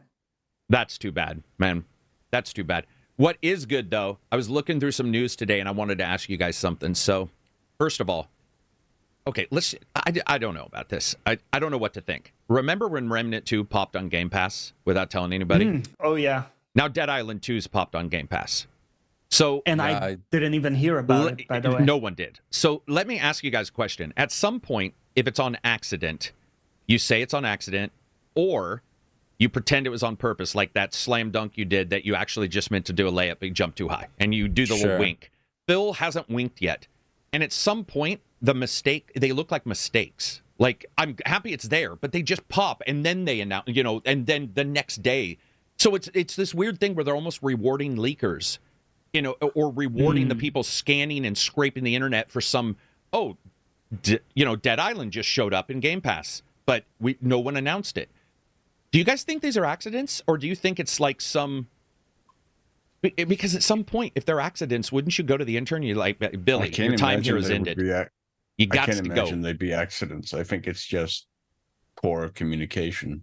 Oh, you think it's twice, 3 times actually? Or maybe they didn't Beyond feel Good and Evil, the desire or need to announce it. Maybe they were just. Can you imagine how mad the publisher would be, though? You know that. You imagine if if I was trying to get you to pimp my music and you forgot to say who it was from, but you played some music in the background that was mine? I'd be like, dude, what are you doing? Would they, or would they want the opposite? Because they're like, if people won't know and they want to get the game, they'd probably just buy it. That's nefarious. That's nefarious. That's a raw way of looking. See, that is somebody who's like starting to get the envelope of negativity. What if it's all on purpose and they hope that you buy it, but if you don't, then you'll see it on Game Pass. See it there. That's raw, dude. I don't even like thinking about that. Go ahead, because a lot of new people play it when it comes on Game Pass, so I don't think they would want that trade-off of like maybe a few more people buying it by accident. It's a big boom. We know this for many games anecdotally that it's like, for them it's worthwhile even if people are playing through Game Pass. Yeah, this is console Game Pass too. I want to point that out just for anybody listening. It's on the console Game Pass. Yeah, I don't know. It's just weird. Remember, Ubisoft accidentally leaked Beyond Good and Evil, or Beyond Good and Evil Anniversary Edition, and they're like, whoops. Oh. So there's a lot of these. Have you guys ever noticed? Bloodstained Ritual of the Night also released on Game Pass recently. Was it announced? I'm not sure. I'm just looking at recently added. Just looking at recent ones. It's right there. Yeah. So the reason why I was asking this, have you guys ever used like a different suite to run? If you're a social manager, you might not go to Twitter. You might have a suite that you can put a post and then say schedule it for like a week. It feels to me like these are scheduled, and like Johnny said, maybe they're like the 19th. Oh, I meant the 20th. Shit. It's like Redfall in my review going 8 hours early. Maybe they uploaded it twice, or they fixed the tweet and they forgot to hit the right button. But it's just odd, man. It just seems weird. I just think that game. If you are the community manager for a game, and it's up to you to announce like when you go to Game Pass, and you don't do it the moment like you go live. The moment is live. I think that's just a fireable offense. Yeah. Like if I hired you to you had one job, Billy. Yeah. One job. You're called social manager. And I don't think that's who would be doing it. But yeah, it's just a very odd situation that's happened with them. And it seems to, it's like at some point, I wish Phil would wink and be like, keep your eyes open. And you're like, okay. So he's hinted that it's on purpose. You wouldn't even have to say it's on purpose. You just be like, hey, you never know what's coming to Xbox. Wink. And you just walk off. It would be like in that podcast. It would have been nice if he had said that. So you'd be like, all right, so this might be on purpose, because I just feel like it won't be the last one that randomly pops. But it's good. It's on there. People can go. They can play Dead Island 2. I'm telling you, it's a fun game. It's enjoyable. It's Dying Light 2 also is getting guns, and the big update that they've got there, which is coming out. I'm not actually seeing Dead Island 2 Reloaded. It's only on PC, or it was showing up on console Game Pass. Now, they could have removed it, too, if it was truly a mistake. It might be because I'm on PC Game Pass right now. It's not on PC Game Pass. It is Xbox. Right, yeah. Oh. Hush Al Ghul, $2 super chat. Do you think it's the same employee? Laugh. Yeah, that's exactly what we were joking about. Like, if it's the same guy and he got through the first one, then he ain't getting through this other one. Goodall became a member. Thank you very much. SBZ 2XKO equals 2 times knockout because tag team fight. Yeah, that's what I said. Yeah, I know, but it's the idea that you have to translate it that just cracks me up. It's just terrible. Yeah, it's so, man. so It's just terrible. Also, just call it 1v1 KO then. Somebody said Dead Island 2 is still on Xbox's Game Pass. So there we go. Or wait, That's cool. no tag team. Yeah, so it would be 2v2 KO. Pitchfork, $5 super chat. Dead Island 2 just had a good sale that ended Wednesday on the Xbox Store. We bought 2 gold edition copies for $47. Then 2 days after, the sale ends up on Game Pass. That's the thing about buying something, people. The moment you buy something, anywhere, at any time, you've purchased it. Like, if it goes on sale the next day, and Absy's nodding, because that motherfucker's got the worst timing known to man, and he's bought like 8,000 games that all go on sale or all go on Game Pass. It's the number of times he's like, what? I just bought this. Yeah, I've done that so many times. What if they have an algorithm that somehow hints and puts those ads for that game in places 2 days before like the sale? X people just bought this game Probably. on Steam. They're like, bring pop, it pop, in. pop, pop, pop, pop. People are buying it. They're like, yeah, I'll check out Dead Island. Yeah, I'll check out Dead Island. And then they're like, 2 days later, on Game Pass as well. Yeah, no, I don't know. Just to troll people. Yeah, how many times have any of you paid for a game and it drops in a service a few days or weeks later? Paul's asking. Honestly, couple times. A bunch of times, yeah. Absy's probably at 10. Happened a lot. No like exaggeration. Monster Train. Well, I can name them, dude. But yeah, there's so many. War Tales was the most recent one, I think. I bought War Tales, and it's not that like War Tales just came out or has been talked about or it wasn't even on sale. I just bought it. Like, it wasn't anything, no advertisement, nothing, and I bought it, and then a week later it came on Game Pass, or like a day later. So next up, I want to ask you guys about Elden Ring's DLC, because I don't know if Absy and I discussed this part on the podcast. I apologize. I've discussed it a couple times in chat, and I think we hit on it, but the pricing. So I did still see people like there were some people are like $40. It's massive. We talked about the price. Did we talk about that? Yeah. So Johnny, because you weren't there, what's your ideas of a $40 expansion for Elden Ring? Almost called it Dark Souls or Dead Souls. Yeah, I expect like something really big, because when you look at all the DLC they've done in the past, they've all been excellent, I think. I mean, I can't remember a single one that wasn't equally as good as the base game, at least, or better. And they've all had new areas. Some of them weren't as big, but they were always like in the 20s for price. Right. So I think with Elden Ring, I expect a really big location or something really chunky in terms of, story or something like that. I would probably just expect a big area and some tie-in with the story, with the world and stuff. $40. So he said in that interview that Absy and I had read, that was like a translated interview, it said that it's about the size of the landmass is about the size of the main game. No, it's about larger than Limgrave, but that also doesn't tell me anything, because it could be like densely packed or Okay. And Absy, it could also be like Shadow Limgrave, you know what I mean? Like it's Limgrave but with a skin on. Yeah, or maybe it layers on the base game. My theory is that we're gonna get transported to like a different time, or like the Shadow version or something like that. We saw the tree looking different and stuff. Yep. And he discusses that in the interview. alive. He says it's the shadow of the tree is impacting this spiritual land, which is why you have to teleport there, because it is a different.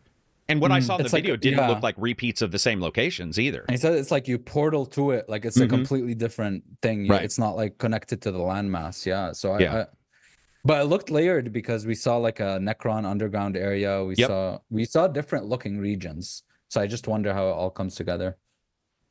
I think overall $40 seems very fair for a big expansion, and I am all for different price points, which is what Absy and I talked about. I welcome it, because how many times have we said we want big expansions and not just like small DLC and shit. Yeah. Go back to the Shivering Isle kind of expansion. Shivering Isles, which is probably the greatest intro for an expansion I've ever seen in my life. I mean, butterflies or the whatever. butterflies evaporated. Dude, that shit was. And I was reading the developer interview about how they did that, where you go in and they basically delete the entire world, and so the only thing really there is the room, and you've already been teleported, and then they use the butterflies to like erase the graphic. Oh god, that was that was a primo intro. Dude, my only worry though is like accessing the DLC. I hope it sort of makes sense and also is not difficult, like you have to be at a specific point in the story or something. You do. I'm guessing after you kill you touch the thing and then you teleport. That's what I'm guessing will it happen. really sounds like it's a ways in, and he did state very clearly he wants it to be very challenging. So it's going to be the Dark Souls of Elden Ring. So you're going to have to be like pretty high level, right? He said maybe. Oh, go ahead. No, he just said that there will be a boss at or over the level of Millennia, but optional, I think. But I think you will have to do that one boss, and that will be like your if you can beat the boss, you're at a good enough.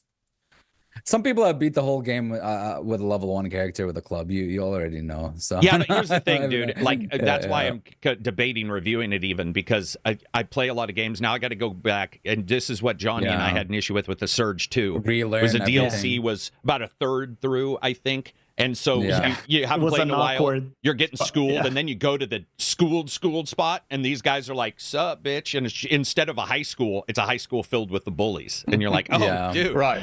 This is it's a high school filled with the baddest ass kids from all over the world put into one school, and that's where you go, and you're like, yeah, I'm not at the top anymore. So it'll be interesting. They had a bunch of new weapons. Did you guys see that? They talked about new weapons. There's all kinds of new systems, crazy new skills and stuff. Yeah, hopefully there's some stuff to layer over the base game so that like when I start a new character, there's some freshness. Right. Okay, that's the other question. Then are all these items going to be in the main game then from that point on? Meaning, do you only get these new weapons if you go to that world? Are they going to be called Shadow That's what Katana? I don't know. That's what I don't know, because the game isn't like a random loot thing. Everything is placed where it's placed. Exactly. Unless you're using a randomizer mod. Right. So to do that, they would have to add more content to the base game, which I'm hoping what if it's like War of the Chosen, Oh, where dude. it's like there's something completely layered, and I am super excited for it, but I don't know if I'm super excited to review it. The idea, and Afti and I talked about something being which on a is time limit as well. Yeah, and trying to get an old game and inject it into the future, in your own future, when you already have new games, is very difficult. And so to review it, I would have to inject Elden Ring and the DLC to be able to play competently and do the DLC. So there's a lot there, but I really want to celebrate big expansions, because I love the idea of small ones, but then you get the big one. It's like, here's $40. This is a knockout big. I love that. I want that stuff. And it is a little late. I think we sort of also were like, it would be great if it was a year ago, but it isn't. It's now. It's coming. I think there is one thing too that probably will happen, is that even though you have new weapons or maybe new magic, new attacks and stuff, new skills, at the end of the day, a lot of people will just use the jump R2, which is like a super OP thing in the game. Like what? Say that again. Well, you get a very heavy halberd, or two of them, one in each hand. The golden halberd, baby. You jump and you heavy attack, which does like a. And you're saying it's overpowered regardless. It's just if you hit correctly. Like that attack, for example, is so powerful that a lot of people did exclusively that and ignored all the fancy magic or like other attacks, and which stuff is completely like that. fine. If you want to play, I guess it's just like how you want to play it, isn't it? Yeah, exactly. And it's like the game has difficulty options. It's just in the way you build and play your character. I guess. Yeah, you can completely cheese stuff. Yeah. You can. I mean, that was overpowered items. I think the greatest thing about Elden Ring was just the versatility of builds you could feature in that game and make the game harder or easier. Yeah. Unless it doesn't feed back that you're playing it in Elden Ring mode by doing the weakest build and not knowing it. I don't remember how its feedback system. I was probably the Dark Souls of Elden Ring. I think I was playing it with a generalized middle build. Like I certainly wasn't doing what you're talking about. I didn't even think about that. But I'm sure I did overhand attacks occasionally, and if I noticed it hit a bunch, I'd be like, okay, that's what I'll do. But The idea that you guys are talking about, what I love is you're just like, oh, people just do this. And I'm like, do they? Because I didn't just do that. Like, that's interesting. And I'll hold on to it, by the way, because you can bet your ass if I do decide to review this, I'm going to be trying that move. It's just a cadence that I fell into because it's like, God damn, this thing chunks. Yeah. You know, so as long like, as you have the distance right and you're hitting the guy, you're like, yeah, it's going to smoke him. Yeah. I mean, I ran a build like the first time I went through the game. I ran a Templar build where I used a tower shield, and this was before this was later nerfed. But there was like a magic skill you could infuse the shield with called Barrier or something that basically gave you 100 posture or something. So you could block everything in the game and not like get staggered or anything. Even like high level boss attacks you could still just block, and then you could counter. And that was basically how I went through pretty much the entire game, was blocking and countering. You guys got those cheese strats down. I need to talk to you before I do the review. I need to be like, dude, give me your cheese, give me that like cheese strat. So because I did not. What if instead of like a completely disconnected new area, it's like you said, XCOM, which for me, like War of the Chosen is not only an expansion and a great expansion. War of the Chosen is too. It is the way. Yeah. It's the game. It's like it's the way to play. It's the new best way to play the game. Does that make sense? I mean, it does. The idea of that, to me, it's so rare that we see that. By the way, that would be incredible if it's like, here's your way to like replay Elden Ring, a game that a lot of people would want to replay at some point, but with all this stuff that maybe just.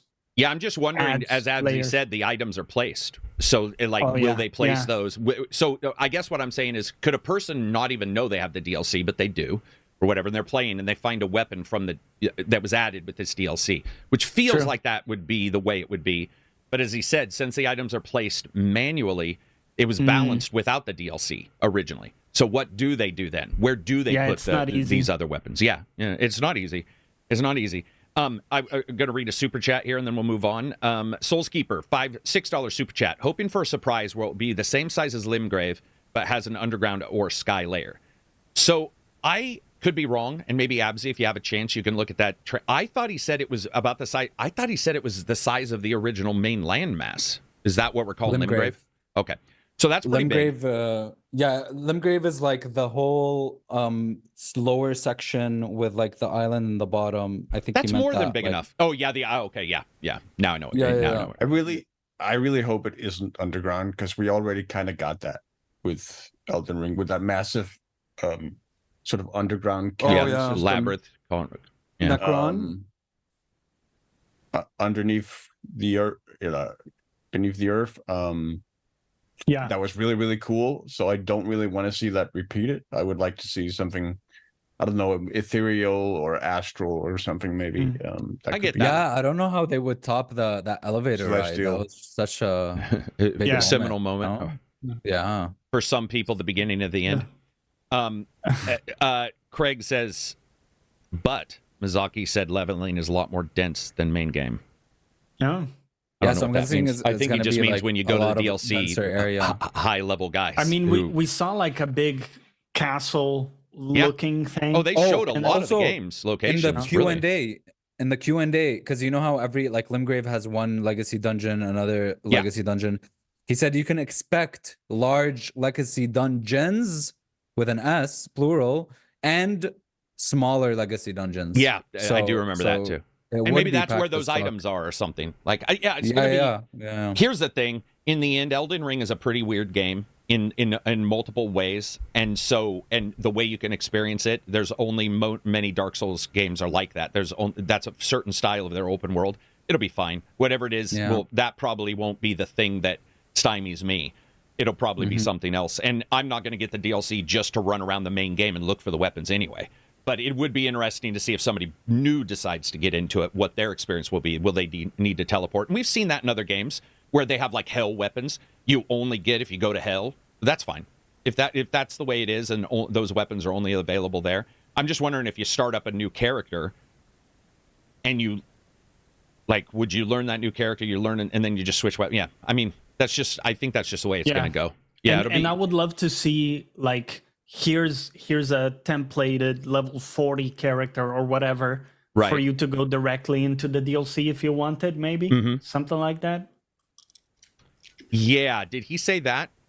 Abzi, did he say if you can you start with a character right away in there and be leveled up? He didn't talk about that. Yeah, I don't remember him talking about that either. So yeah, I know I'm making a new character, but yeah, I don't know. Yeah, I don't know. Maybe you can. Some people are saying you only need to beat 2 main bosses or something. I don't know. Oh, to get there, you only have to fight 2 of the main bosses to get there. Yeah, that's. I mean, that seems. It also depends because people play so different. You only have to beat 2 bosses, but a new player will find 15 because of just the way they walk around. So it's like the difference between somebody who's played it a lot, knows those 2 bosses, and somebody who plays it organically and doesn't know that and faces 7 bosses before they get there. So it'll all be different. Still very exciting. I love the idea of a big DLC, man. It just that I'm stoked. I'm stoked to see big, even if I don't play it. I wish because we have noticed some other games like this don't do a bigger DLC. They use, they'll add a little section, or some won't do any at all.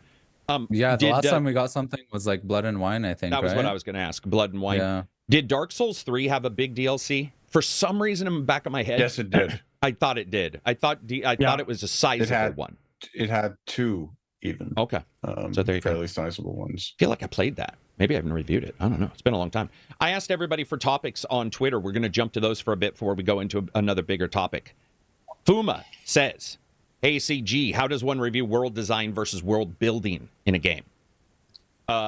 Those are separate and combined. So world design would be like this fiction match, something that we talked about recently with some games where Helldivers to me, world building is watching other people pull off specials and you're in the ship and you see them do stuff and you're like the idea of the world design and how all that goes together, or world building. But world design is like something that you notice in Witcher. I think world design in Witcher is fantastic. It's why I think it was the first Walking the Walk I did. And one of the reasons why is because they did such an amazing thing where they made the rural and the urban so layered as you got to the urban spot that by the time you got there, you didn't feel like there was a fucking castle in the middle of nowhere, which is what happens in so many games where it goes from forest, castle, and people are milling around, but nobody's going 50 feet from the castle because, their path lines don't work or their AI doesn't work. So Witcher 3 has some of the best. Witcher 3 also has one of the coolest things I saw in Witcher 3 is there was a place where you could see they had mimicked the idea of workers grabbing rocks from a retaining wall and taking it over to fix a bridge that had gone out. It was the same rocks and it was removed from the wall. And then if you walked over here, you could find that where they had placed rocks to make it look like somebody had moved those to repair damage. And that the feeling like past and future and world design occurring without you being there. Go ahead. Go on. Well, I was just going to answer them and just say, when it comes down to it, while they are separate. World design, world building. Good world design helps world building. But you can still, world building also doesn't just mean physical, to me. It also means story, animation, design of characters. Do the characters look like they fit in the world? Do they, or if they don't, is there a reason? That kind of stuff. That all goes into world building for me. Because world, to me, doesn't just mean physical. World building does, but world design and all that stuff means like how it all feels and pulls together. Even sound can impact that. The wind in Dragon's Dogma, where the wind blows you back in that tunnel, or in the cavern later when you go forward. I can't remember what it's called, but that was one of the best moments in my life where I was just like, oh my god, the wind is actually pushing me, and it felt so good. What were we gonna say, Silver? Just to me, world design is specific.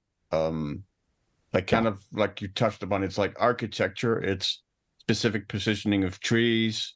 Why this goes here, this goes here, this goes here. This is built in this way. And then world building is the why.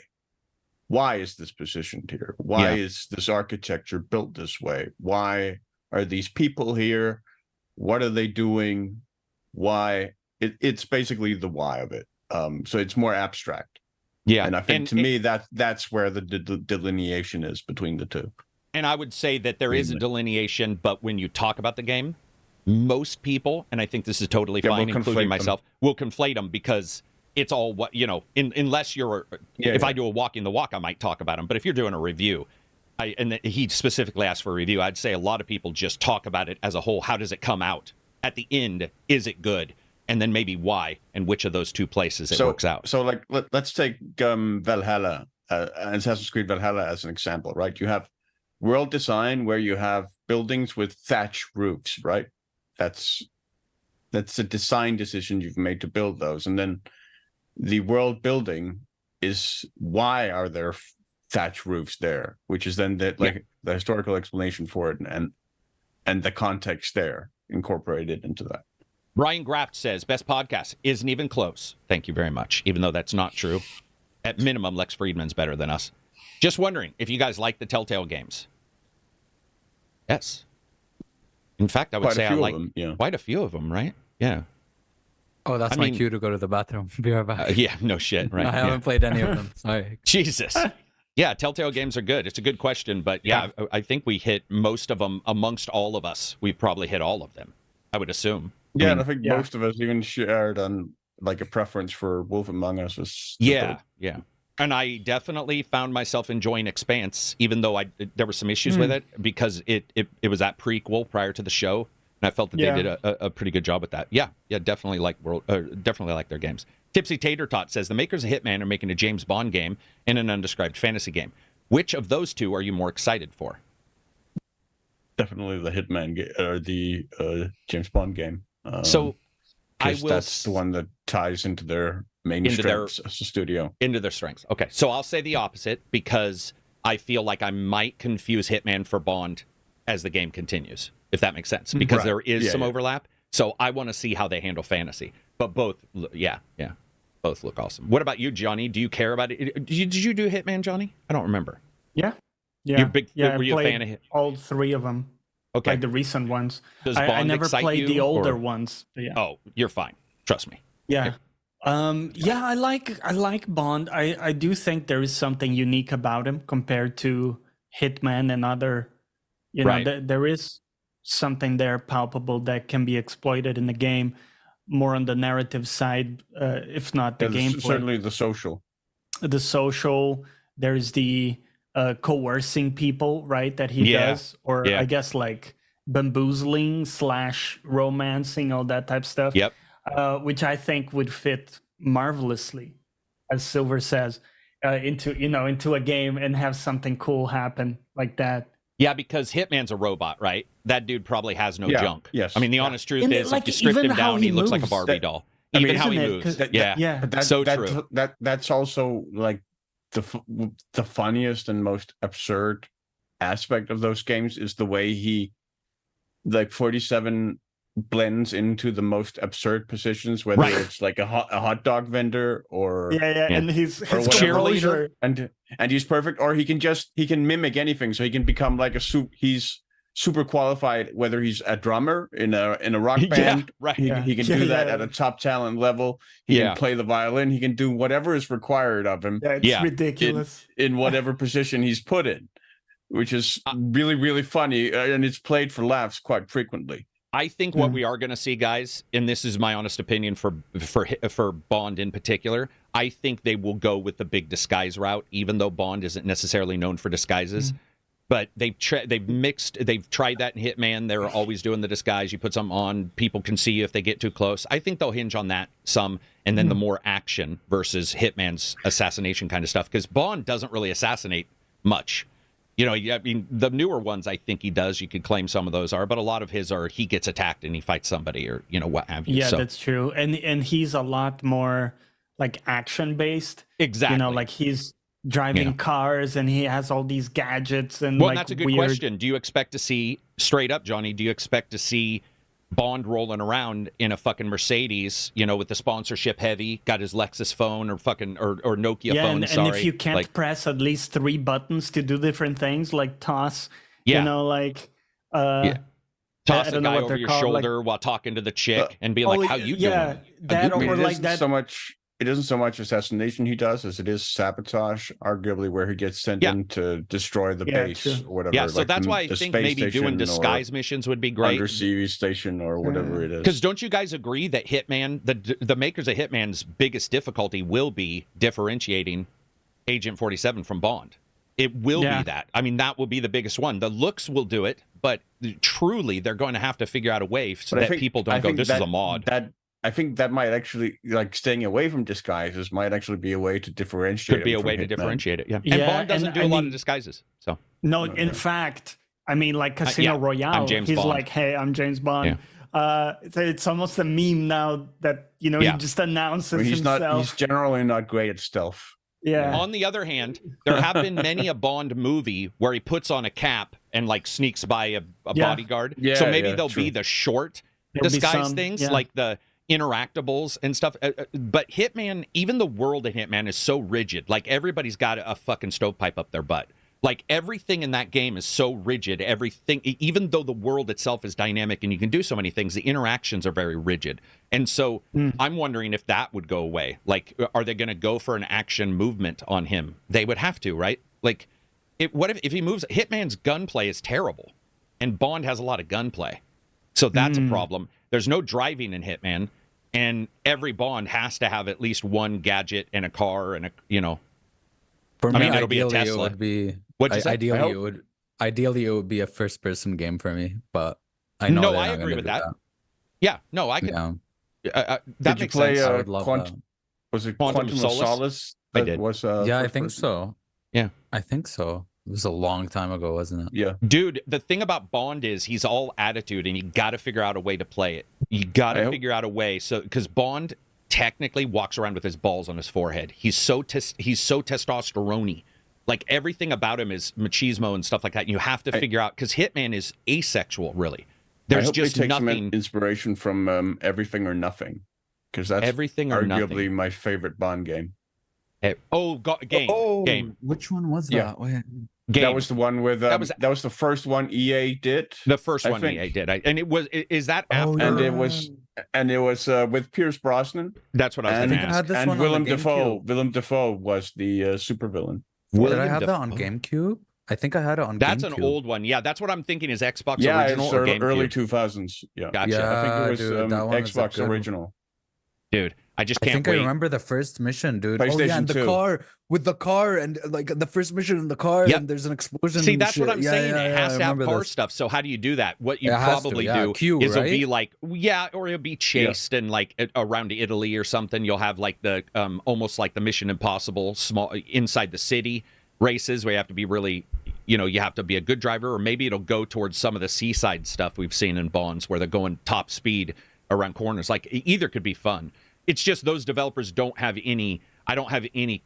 There's no comparison right now, so I don't know how those will appear. I'm excited for them, but just so you know, Absy, while you're gone, they're making 2 games, a Bond and a fantasy game, and they were asking us which we're interested in. Game. Silver said Hitman probably because it compares to Bond. I was saying fantasy because it will be so different. It'll be really interesting to see how they. I'm very curious what they would do with fantasy. I mean, dude, a fantasy Hitman would be sick though. No, the fantasy like Thief, an assassin. Yeah, like Thief. Yeah. Oh shit! Don't say that. Oh shit! What if we get a new Thief game and Hitman devs are like, we didn't want to tell you guys the fantasy game we're making is called Thief #1. What if it's like low fantasy, dark? Yeah.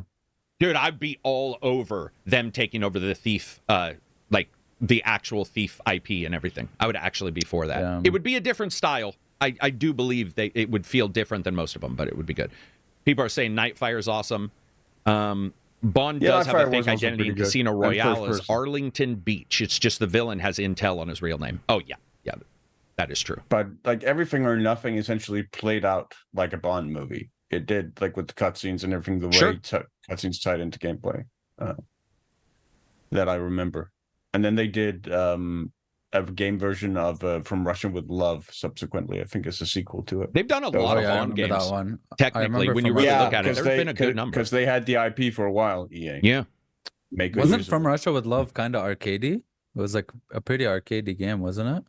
It was basically like Everything or Nothing, just in terms of gameplay, just with the plot from Russia with Love. Everybody agrees with Silver here, except for Spear Dusk, who says fantasy. Everybody else appears to say that they're more interested in Bond. I find that so interesting, to misuse the word a second time, that people are more like want to see more of Hitman, but as a different character, then they do want to see them do fantasy. But I also understand it because I think fantasy is a little scary for them. It's safer. It's going to be, yeah, it's safer, and they have more great within chops. their wheelhouse, as it were. Yeah. But like Absy said, fucking just for a second, if you take the Hitman stuff and you take it to a fantasy world, then if that's what it turned out to be, I would be far more into that than another Hitman just called James Bond. For sure, I completely agree there. I just have a suspicion. Yeah, suspicion that it's going to be something completely different. Right, probably won't even be there any, even a core game that's mimics anything for Hitman. That'd be fun though to see. Good question. Thank you very much for that. And I'm very curious to see what it is. Yeah, so am I. Gregory says more crossplay is welcome. It feels bad seeing games like Grand Blue Relink not support it, and the wait for Baldur's Gate is killing me. Or the wait and the wait for Baldur's Gate is killer. I think he means for crossplay on that. Must be what he means. Yeah. What are some of your biggest wants for crossplay? Oh, there we go. He says Monster Hunter and Monster Hunter Wilds. So what game do we play currently that we would love to see crossplay for? Or that is coming? Let's see. I mean, it's just for me, it would be like if I were to play with a friend who has a console or a game on a different console. Yeah, I don't have any specific game. Yeah. All of them, right? I guess so. Yeah, all of them would be ideal. Yeah. Because wouldn't that also? It just improves the chances of having a better co-op experience or the better if more people are able to play and you can get your friend in. Yeah, I don't have a specific game either. I'm trying to think if there's... I think all fighting games should. I think there's some worry about cheating at times, and then there's worry about mouse and keyboard versus gamepad. Yes. We certainly... That's a very real... If you played Banishers, you know what I'm talking about. Or differences in frame rates. Or difference in frame rates. Yeah, 120 versus 30 might be a little offset. Gentry says, did you ever get to a hopefully more improved Rogue Trader? I remember what you said, there were issues. Oh, did I get a chance to play the improved one? No, and they just released that patch, right? Big with patch. A bunch, big patch, right? That they said it even gives you a chance to respec your character. The patch is so big. So they offer I don't have time respec. to play that game, man. When am I ever going to play that game?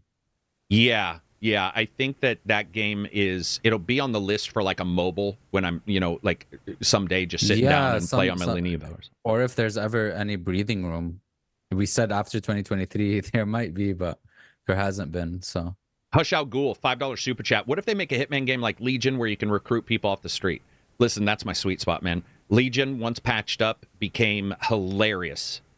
So the more games that take the street system in that, and I apologize, I can't remember the name of that gameplay system. And you already had Hitman in the game. Yeah, you know what? I want to see more of like a state of decay system. We don't see that much in games, like the permadeath with the base and the managing the people and kind of like I think Darkest Dungeon, and stuff like that. I want more of that. Well, we saw people saying they refuse to buy Pacific Drive because you can't save during a 5-minute run. I don't know if a developer is going to risk. True. I wish there was a setting though, Absy, where you could just do a setting in the new State of Decay, and you're like, I want to play sim mode, which is when you go to sleep in real life. It's simming the time frame, right? And I don't know why they removed it from one versus doing that. Probably because back then there was a lot going on. It was a new game. There was some difficulty, and they just said, let's get rid of it. But yeah. Setting up your own server for a survival game. Oh, setting up your own server. Well, you guys have set up servers for DayZ, haven't you, Absy? Didn't you do a private server for AZ, or did you not do a private server? I thought it was you. It might have been somebody else. We did it for Valheim, did it for DayZ, did it for Project Zomboid. Project Zomboid. Those are the three off the top of my head. Yeah. Project Zomboid. Man. Yeah. So yeah. What caused Project Zomboid to pop up? Like, what caused you to dive in and do a private server for that? I've never heard you mention that game, or at least I don't remember. It was a while ago, and it was my friends, and just I watched streams of it, and it's always more fun when streamers are playing it. Somehow they get into these interactions that are just funny and shit, and you never get those interactions. But all I did in that game was just stay at home and read a bunch of books because reading takes time and you 'Cause level reading- up yeah. your skills. It's the and eve of that's all zombie I games, did. right? Eve Online of zombie games. Yeah. There's so much interaction in that game. There's like a ton of interaction. I still don't know why it's not 1.0 though, but Yeah, dude, we're pre-Steam when that first came out. Lorenzo, $2 super chat. ER just finished. What's your best alternative? I think he means what's another game to play other than Elden Ring. Surge 2. I love the environment. I love tearing people's arms off, carrying them home. Just cracks me up. Lies of P was fun as Lies well. of P. What about Sekiro? Is Sekiro on anybody's top tier list for Elden Ring / From style games? yes, Sekiro is fantastic. Yeah, Sekiro's amazing. Definitely. Yeah, What about Wulong? Dark Souls 3. Wulong. Wulong. Sorry, I'm smiling already. I wanted to see if anybody mentioned Wulong. Yeah. Neo 2. What'd you say, Wulong, Silver? Neo 2. Neo 2. Oh yeah. Neo 2, of course. Neo 2. Yeah, Neo 2 is my favorite. Yeah. Neo 2 that would be the one. That wins for me too. Yeah, that's a standout. But if he's talking about like something like Elden Ring in the sense of the world, there's nothing there other than Zelda, probably. Yeah, I sure. don't think any other open world does it. Well, like I that. mean, it depends. Like, Oh, I see just- what you're saying. if it's just the open Yeah. world, we got stuff like Horizon. That's amazing. But of but course, it's not like like the gameplay. But it's not Soul. Yeah, it's not Souls like. No, but even then, it's like it's the way they structure the progression through the world is very much more linear. Open? I like Zelda and Elden Ring. I don't know if another game does that where it drops you in the world and just goes like Yeah, it's totally open, whatever. isn't it? It's like I don't. And I the don't- thing about can't Elden think of Ring is, much. man, that people just don't. I understand that heavy mentality of like get good. I do actually understand that. For Pacific Drive, I don't care about the save for a 5-minute, trip Sure. or even a 40-minute trip, whatever. But with Elden Ring, they do show. The Elden Ring did show that if you give somebody a little bit of space, which Dark Souls notoriously did not, and give you a little bit of space to learn and watch and sort of see a wider world and choose on your own, a number of people will then play your other games. Because the people I know who now like Dark Souls, who did not like any of those games until Elden Ring, is almost 100% of my friends. Because they were like, Dark Souls, I'm not playing that. I got killed in the first spearman. Like, I hate this. And they played Elden Ring. They're like, oh, and it let them. It trained them. Yeah. it's a good Yeah, and gateway, it lets isn't you it? just sort of look at it and go, because man, I remember some Dark Souls and some other, even Sekiro, you get in, the first guy's like, "Gah, gah, gah, gah," and just, you have to learn everything. And so it's difficult for some people. They don't want to be faced off on that right away. Plus there's like a thing if you get funneled through those like shitty ass tunnels or a swamp areas or like that one location you really don't want to do, and it's like even launching the game, it's like, oh, I have to go through this and shit, you know what I mean? That caused me to quit Dark Souls. Yeah, I think that's actually one of the big reasons too why it's much more successful is that it doesn't take it doesn't take place only inside of a gray Cavern. Dungeon. Yeah, exactly. Cavern. Yep. Like you have vistas, you have exteriors, fucking castles. It's like when Gears of War first went outside, and you're like, oh, it's not all gray and blue. Yeah. And it does elevate things. Even Halo, when the first Halo showed up, I remember people were like, color? It was such a different style, and it worked. Yeah, Elden Ring's a good one, but I would say, Sekiro for sure is one. Sekiro's pretty difficult though, so prep yo ass. And then and then there's no the most you can do is like use a strat with like these items.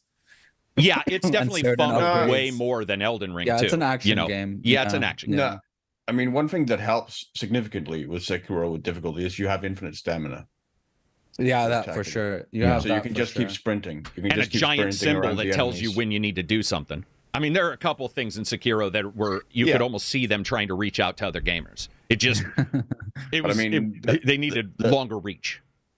The infinite sprint definitely, for me, trivialized a lot of the boss fights where you could just sprint outside around of their reach. They would attack, and then you could go in, smack them in the head, sprint out, and they would try and attack you again, miss, and then you could go in, smack them again, and then sprint out. Well, Continue. apparently Johnny says that 2 overhanded halberds also trivializes all enemies.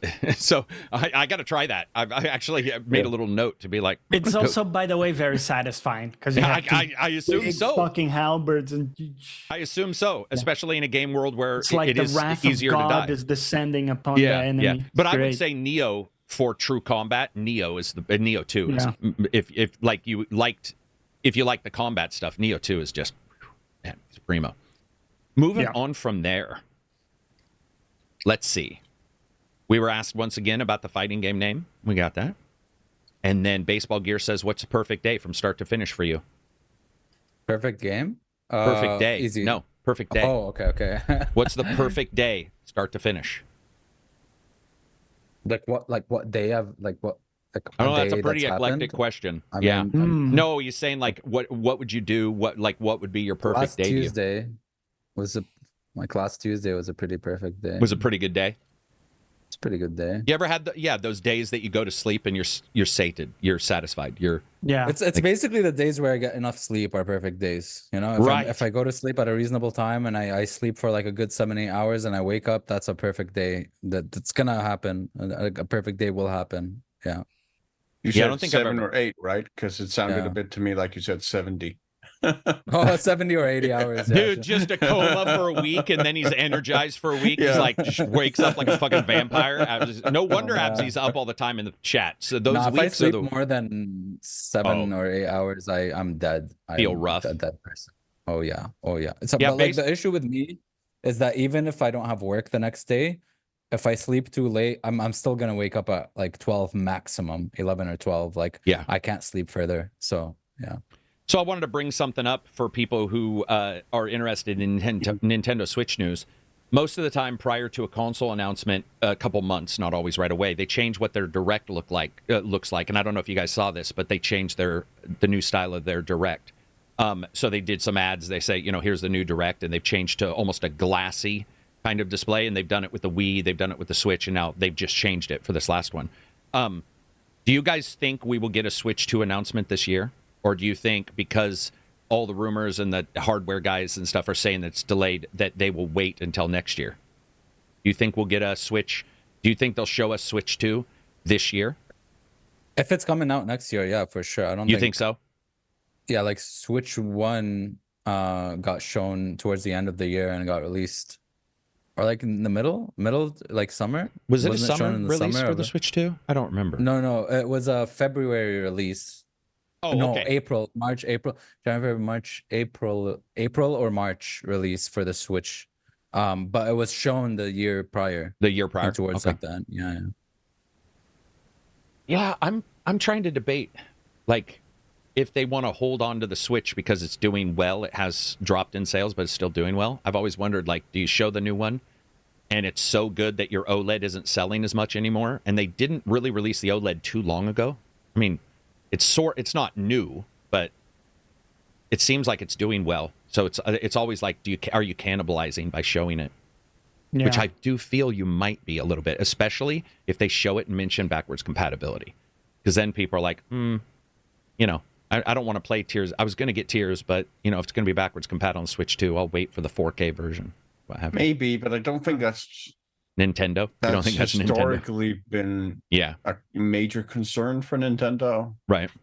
Just looking at their like announcement strategies for like the generations of 3DS, like to the 3DS XL and whatnot, and the 2DS Lite, and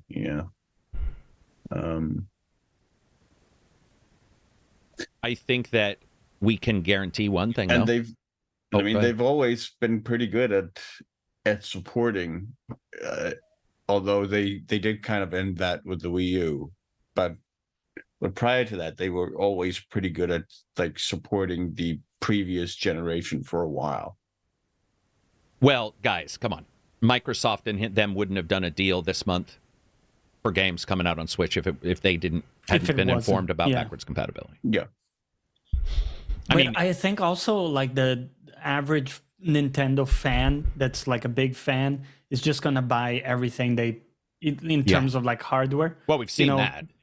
Yeah, they're like, even if it's a game, if they have to double dip, which I guess, they probably won't because there will be backwards, but they would like buy the game now, play it now on the current Switch, buy the new Switch when it comes out, play it again, Yep.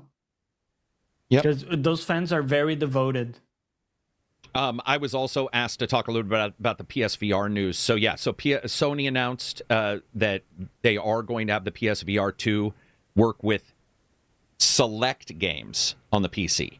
And so our discussion prior to the podcast was, what does that mean overall? And to me, it means their games, there's you don't say select games. There's something weird about that in particular.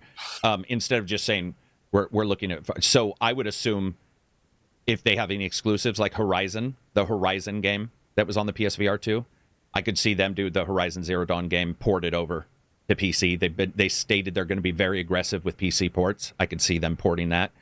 I think that somebody's going to hack the bitch though, in seconds. If it can run in any way on the PC, they will hack it because they've already got it up and running on AMD in many ways already with just their own homebrew stuff that people have been putting together. So, how are you going to stop it? Somebody will hack it. There's a GitHub somewhere that has a hack for almost everything. So, I'm excited for the idea of it. It's pretty comfortable. Did you guys ever mess with the Abzi? Did you ever put it on? Because your dad has once. One. Pretty comfortable. I put it on once. Yeah, it's pretty comfortable. Yeah, I played some Resident Evil Village with it.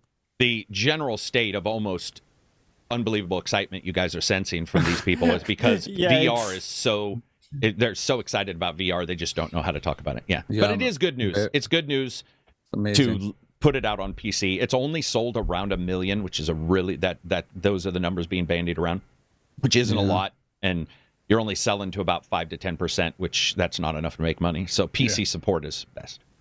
Good sense. That's awesome. It's awesome. Yeah, I can tell you really think it's awesome. Last one is Stefan, who says, while there isn't any real use in speculating what Nintendo's planning to do with the next console release, what are you guys' thoughts, though? Do you think there'll be a dedicated home console, a hybrid, or do you think they'll do something like venture into AR, VR, or something weird, like an external dock that actually improves it? I hope for that, but it'll for sure be portable. For sure, 100%. Either hybrid or full-on, probably hybrid. Yeah.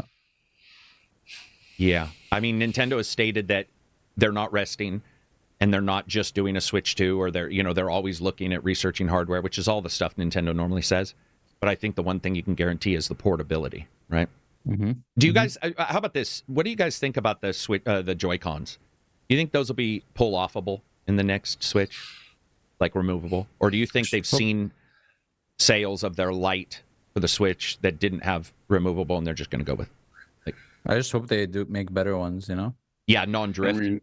I mean non-drift and because the drift is definitely a bigger issue if the Joy-Cons aren't removable. Yeah, 70% or something, dude. It's like a massive. Usually, like drifting is like 8% is a big number. I think PS5 has like 10%, which is a big number. But they had like a 76% or something like that drift rate, which is just that's unacceptable. Mm.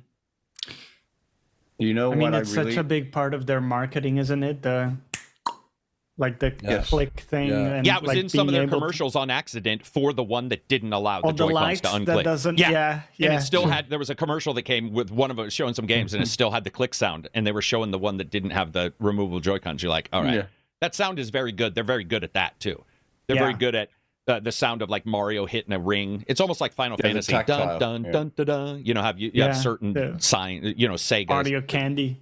Audio candy. Exactly. From Zelda. I think with the Switch 2, I like Abzi's idea of a hybrid. I don't know if they'll do it, but I could see what they would do. I could see them doing this and doing an HDI wireless dongle for the screen and going away from a dock. Now that if you're within the room, dongles can do quite well as long as you're not too far away. Or somebody else will. But I still think that a hybrid just won't happen because Nintendo just... They don't seem like that kind of company. 4090 in the dock, so like when you dock it, you're... What if it's an external GPU, right? Yeah, it just uses it's just got a USB 4 port on there, and you just you just dock it in, and boom, you can run every. I just thought back to like ages back. Do you know what I'd love to see them do for launch titles for the new Switch? Give us the two titles that pop up in my mind to go with the Wayback Machine are F-Zero, a new F-Zero game, and the new Pilot Wings. We haven't seen a Pilot Wings pretty much ever since the original Super Nintendo, which I think is a bit of a shame. And I think that was the launch title with the Super Nintendo, wasn't it? Nintendo 64, wasn't it? Or was it Super Nintendo? Oh, no, it was prior to Yeah, it was prior to N64. Yeah, it was Voxel. No, not Voxel, but the NURBS? Or was it like no, like the weird I forget what it was. The way it was a special thing the Super Nintendo did that they also used in Zelda: Link to the Past and stuff. Oh, somebody said it'll have DLSS. Yes, I do. I do think you can now be pretty guaranteed that everything is going to have something along that lines. That would be ridiculous to not assume that, even if it's just on the chip itself. A new Pilot Wings, though, like letting you mess around with a jetpack, the parachute, airplane. Donkey Kong. Somebody said that. Donkey Kong. New Donkey Kong would be. What if they, each system they've had sort of a baby mascot, even though Mario is sort of it all the time. Zelda's obviously replaced him, I think. It'd be cool if they tried to do Donkey Kong and make Donkey Kong their big day one game. That would be awesome to see a 3D world Donkey Kong. Like, imagine a Zelda-style game, but with Donkey Kong running around smashing barrels and shit. That would be pretty sweet.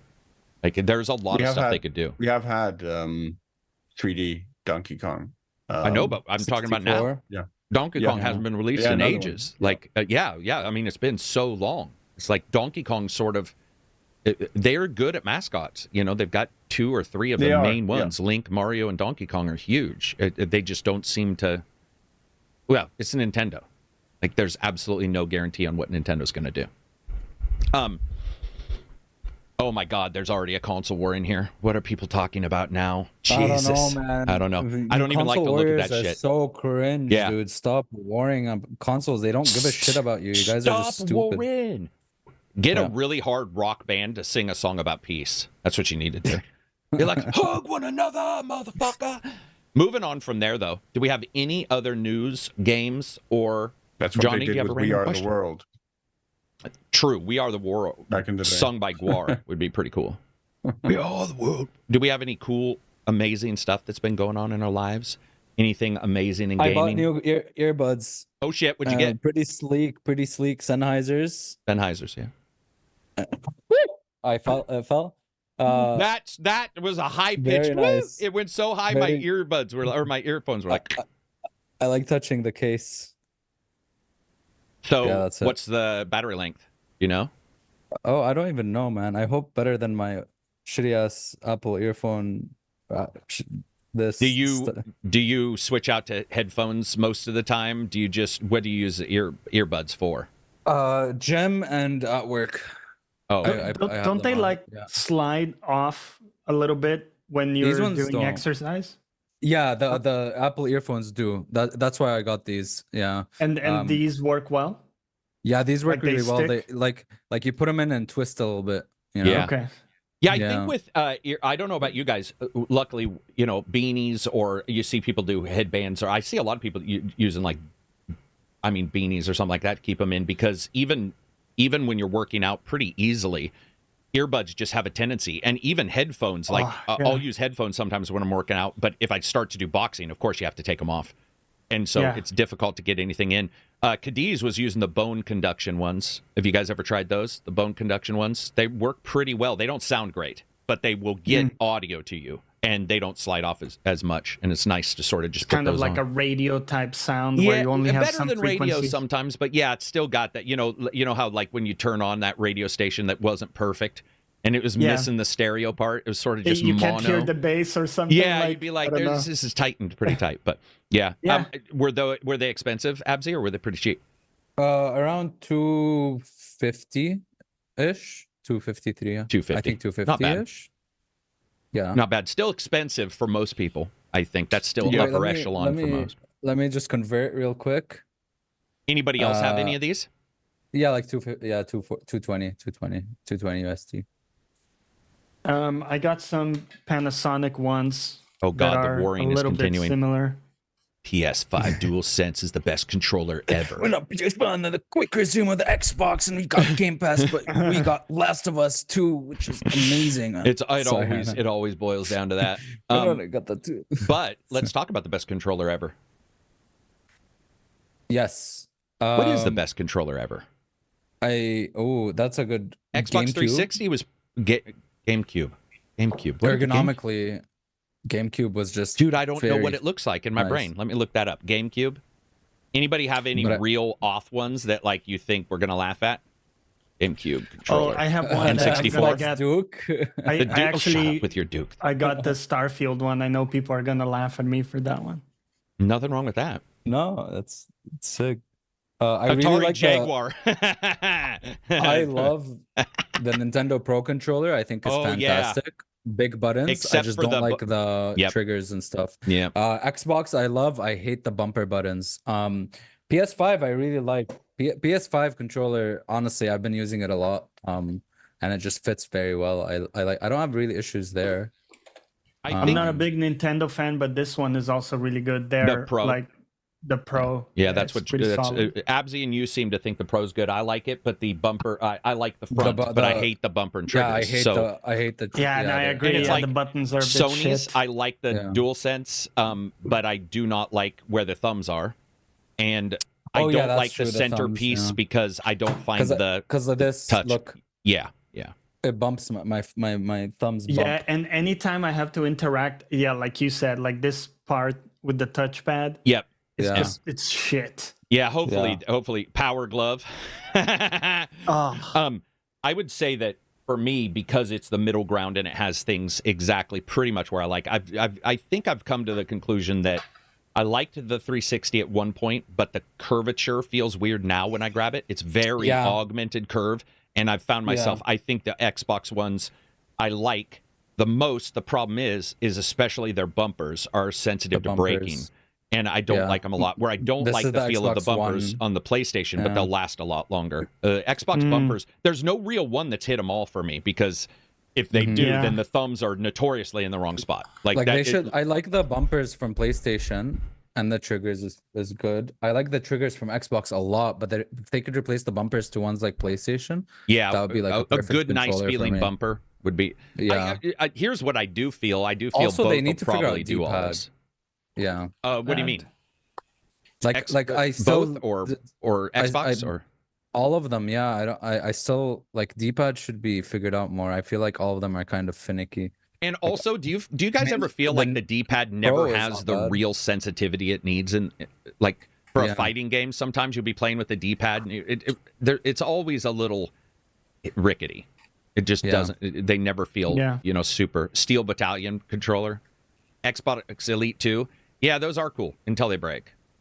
Playing winter or summer games with an old joystick. Oh, dude, yeah, the Atari 2600 with one button. I love the Wii, man. Having to like it was basically guaranteed breakage almost because of how violent you had to be, twisting it from side to side when you had to like sprint. So you just knew it was going to break. What were you saying, Abzi? You like what? The for some reason I remember enjoying the Wii, the nunchuck and shit. Like just being able to like move my hands apart and stuff. I like that more than it deserved. I think.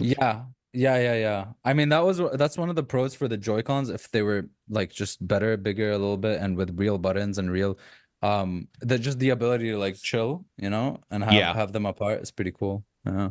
I think also especially now that this next gen, I truly do believe that most of these companies know the issues. The Elite is what you should have basic, and improved reliability in the Elite 2 is there, but it's still not where I want it. But I do feel that Sony, same way. They're both I would assume these next gen will have probably what we want. Back paddles. And the back paddles. Yes, God. Like that should be generically available day one. Is back paddle like buttons. The D-pad is also a lot better in the Elite, and that's is it? Easily fixed. It's just a piece Elite? here, they could like. One. Yeah. What do you feel about it? I like the weight as well. The weight. I don't know about you guys. I notice, it's a bit heavier. I would even want something heavier if I could have like a full metal. Dude, I would just, We talked about that. Abzi and I were joking, just saying, just tape some fucking weights to it sometimes. Yeah. When you get that light one, even if it's good, I have a light one that's beyond light. It's $19. It's a cable one, and it's actually a great controller, but it's so light it feels like it's just ready to turn into paper mache. Yeah, and it hasn't broken, by the way. And I've thrown it once, twice, and I've stepped on it. Dogs have pulled it off the deck. It's actually lived, but at the same time, it's been one of those things. Third-party controllers. Yeah, I mean, have you guys third-party tried controllers are great. The what are they called? Like the really famous one? Scuff. I bought one once and then instantly refunded it before it even got here. I also refunded my Scuff. Yeah. I was like, nope, I'm not, like, because I paid. I was good. Like, I paid like not good. I paid, like, I was like, okay. I was like, I think it was like late at night, and I was like, okay, I'll just buy one. And then I spent $240 or some shit. And instantly after, I was like, okay, I'm not spending $240 on a fucking controller. Yeah. What am I doing? So that's what buyer's remorse, basically. Yeah. I emailed them saying my son logged into my PC and bought it, and I should discipline him. And I don't have a son. I mean, don't they have a return policy on Scuff normally? Because I returned mine with no issue. Yeah, probably. Yeah, they probably do. You lied for no reason. Karma's going to come back and hit you. I was like 20 or something. I will say that, and better battery life and stuff, we're seeing, I know Xbox has a revision that's coming. It's supposed to have better Bluetooth, better connect directly to the net for cloud gaming without going through anything, which will be a big bonus. And then also longer battery, which would be great. I don't mind the switchable batteries on the Xbox. In fact, I adore them because I can use the same controller instead of like grabbing the PS5 and run out of battery and be like, okay, plug it in or move it off and grab my other one. I do like the return. I like, because I buy packs too. So the ones that are like, and they're deep cell, so they last longer, and you throw that in the Xbox. Yeah, I have like a bunch of rechargeables. Yeah, and a nice like recharging thing. So I have both the small ones and the big ones always like in there. Yep. So I'm cycling out different things. Yeah, it's great. Just destroying the bat. Anybody who knows rechargeable batteries is looking at Johnny right now, going, "How dare you?" Because I know a lot of people leave theirs on a bad charger that doesn't know when to turn off, and you'll destroy your rechargeable in like 3 weeks. What else do we got before we wrap it up? I just managed to make myself sad a little bit by mentioning summer and winter games, because it reminded me that we don't get those games anymore at all. You mean the sports conglomerate games? Yeah, like track and field, and with like a dozen different sports that you could like play up against friends for. Remember the old Olympics games? Match him. Like maybe you could beat him in fencing, but then he would beat you in gymnastics or whatever. Right. Like jumping the horse or the Olympics games. Oh yeah. Where you Do have you like guys a ton think of different... why we don't have those is because also IP rights with so many college stars already trademarking their names and stuff? That has come to the point to where if you tried to throw a gymnastics game in or whatever, you'd have to... No, because, I mean, you could just do it without any named athletes. I know, but people... Undisputed's having that issue. Like, a lot of the times whenever anybody doesn't have the, premier names in whatever sport, it causes a lot of angst. People want their premier people in the sport. I know what you mean. The generic, Bob Wilhelm is on the bars. I mean, track and field never used named athletes back No, I know back then. I'm saying now. Because now you have a lot of college, you have high school stars trademarking their everything at a high school. So it's just, I was just wondering if maybe the cost. What were you saying, Abzi? I just had a good idea for the next Yakuza game. It's Ichiban participating in the Olympics. That is random as fuck. Wait, that's the whole game? He's just related to what we're talking about. Why would Yakuza do that? To go to the Olympics? It would be an awesome side game. It's just like a side game. I thought you meant the entire game. I was like, what the hell would he do at the Olympics? No. I was so confused. I was like, dude, Yakuza's taking over the Olympics. Anybody have any questions in chat before we head out? People are talking about winter games. 2023 is on PS5, Robert says. So PS5's got a winter games. Yeah. Nice. Maybe they just don't get announced. Maybe that's what's going on. It's like it's easy to miss them. Maybe. Might well be, especially Doesn't with Ubisoft the have other games. Yeah. Some shit. Yeah, Ubisoft's got. I mean, they have Riders Republic and Steep. Riders Republic and Steep. Yeah. Yeah. Kind of gets. Yeah, I mean, you get different sports in those. Yeah, all but not sort of like generic. I miss like the But it's not multiple like just the short mini just- games. Yeah. Yeah, just short mini game stints that you could just run through. Oh, in even the quick succession. I miss mini games in general where like remember the Pokemon Stadium or you know Yeah. where you just play mini games or like Super Mario Party or something. And just you battle I your feel friends. like some of those are being released, and maybe we just haven't heard of them. I feel like, is there not a new Super Mario Party? Yeah, I guess so. Like a couple of years ago, they released. A Yeah. couple I guess years. Well, that is a Nintendo's long the time. only one doing like. Yeah, Nintendo seems like they're the fun ones. Or I shit. guess would you guys battle? I was gonna say the Smash Brothers, but that's not a mini game. It's a lot of IPs mixed together. Yeah. I mean, Fortnite is getting close. Fortnite has the racing now. Oh, and that is close. Yeah, Fortnite is definitely if you call the Fortnite launcher a game, it is a mini game launcher. Minigame. Like there's enough. That is definitely true. I hadn't thought about that. Yeah. That'll be it for. We're at 3 hours. We're actually doing this. There one a is little bit one early. thing though. We are not done. That I didn't Continue, mention. Johnny. I played a game called Ultros. Ultros. It's really cool, and we kind of talked about it when they showed it at the Steam Fest.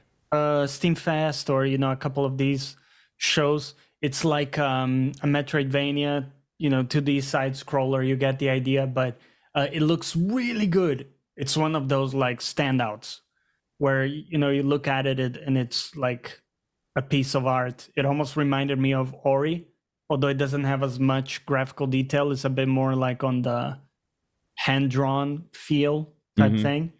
It looks incredible, and everything has like little animations to it, which is really cool. Like when you kill an enemy, they all drop different materials, and when you pick them up, they have stuff. So it has a lot of detail. It's very enjoyable, and it's on the like easier side, or what would you say, more like there's a story going on, so it's not like a Dead Cells where That's the exactly what I focus was going to is ask. Yeah. full on gameplay. So I have a and, question for you on this. butt Game clench. Dev had stated that it made him a little seasick because it's organic graphics. It all looks like inside of a creature's belly kind of thing. He said that was one thing, but also that sometimes it was hard to parse where you were and stuff because of how graphically intensive it is. Did you? Without like revealing anything, I would say that is actually narrative based and intended, and it does change over time. There you go. Okay. That's cool. So Yeah. it gets good after a couple hours. I'm just joking. No, but that makes sense. Yeah. No, but that's it cool. is a bit of a trip. I mean, it is right because you jump into it and it's a bit disorienting. Yeah. And until you learn it. But I found it was a good balance because the gameplay itself is simple, if that makes sense. Yeah, no, so it does. you have enough bandwidth to sort of parse what's going on. Pretty cool. It's also cheap. I think it was like $20. Yeah, I know that the couple people I've talked to have all liked it. It's just, he was the only one, not the only one, but he had definitely mentioned the organic look was causing him some confusion. And it has a demo too. So you can try that. So you can check it out that way.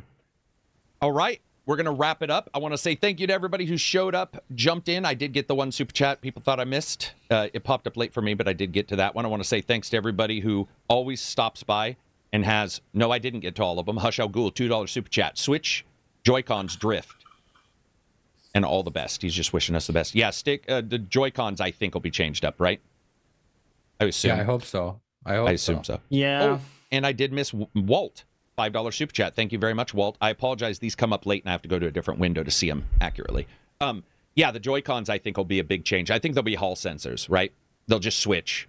Hall sensors don't cost more, and now they don't drift. So it's like, why even risk a return from a buyer, right? True. Or Yeah, I maybe mean, it even makes a lawsuit. That'll be the wrap-up. That'll be the question, guys. Cost of the Switch 2. Oh, $500. it's getting high. Like, too 500. much or Really? too little? Okay, I $400. don't know, but it's not out of the question. it's it's just getting high, a isn't it? lot. I guess we're $500. now desensitized. I mean, the because of, Switch like, one was PS5. $400, right? Yeah, $390. Wait, $399. $399. Was it? Or Was did it that come- much? Yeah, it was. It was. Yeah. Okay. What is a console price? Like, what is the Like $500 $299 now to with $499 PS5. are consoles. $299 to $499? Oh, Yeah. maybe S it's and like S and X and PlayStation. Yeah. gotcha. And PlayStation Yeah, maybe discless. Sorry, they have one. Yeah, maybe it's 400. What if you can buy like Some people are agreeing with you. Most people are. Somebody, SBZ says 500. Come on. Go ahead, Johnny.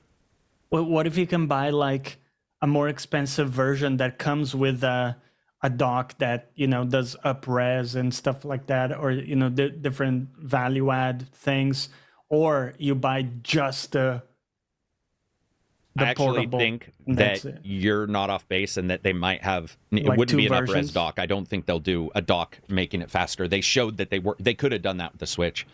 They didn't It'd be want to, great if right? they did. I think they want the handheld to just have DLSS and just go from there. But dude, Like two versions, maybe. what if there are two versions? So it's 400 for your system, your battery, and maybe a game. Or what if it's no game? You know, what if they have a light version where it's like no game? I just don't know if Nintendo will go lower than 400. So yeah, 4 to and 5 they like seems to do right. the refresh, right? So They love it. they probably want to wait like a couple years and then go like, here's your new version, so that people buy it again. Okay, last question. OLED or not? Yeah. I think it has to be. Yeah.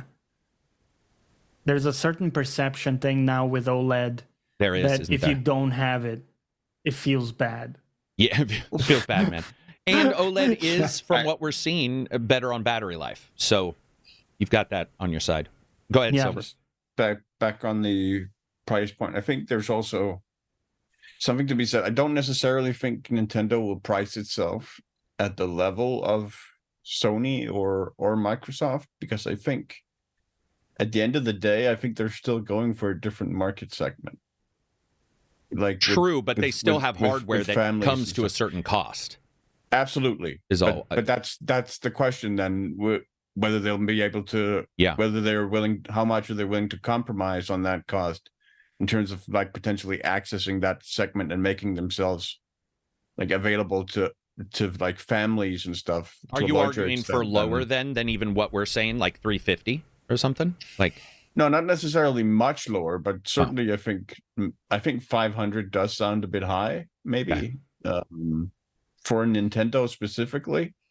Not for a new console as such, but I think for Nintendo specifically, like it's going up to the price point of Microsoft and Sony. I think they will try to undercut them. well, you might be right, because Switch 1, Oregon Fresh says that Switch 1 was actually 300 at launch. No, it wasn't. Let me Google that.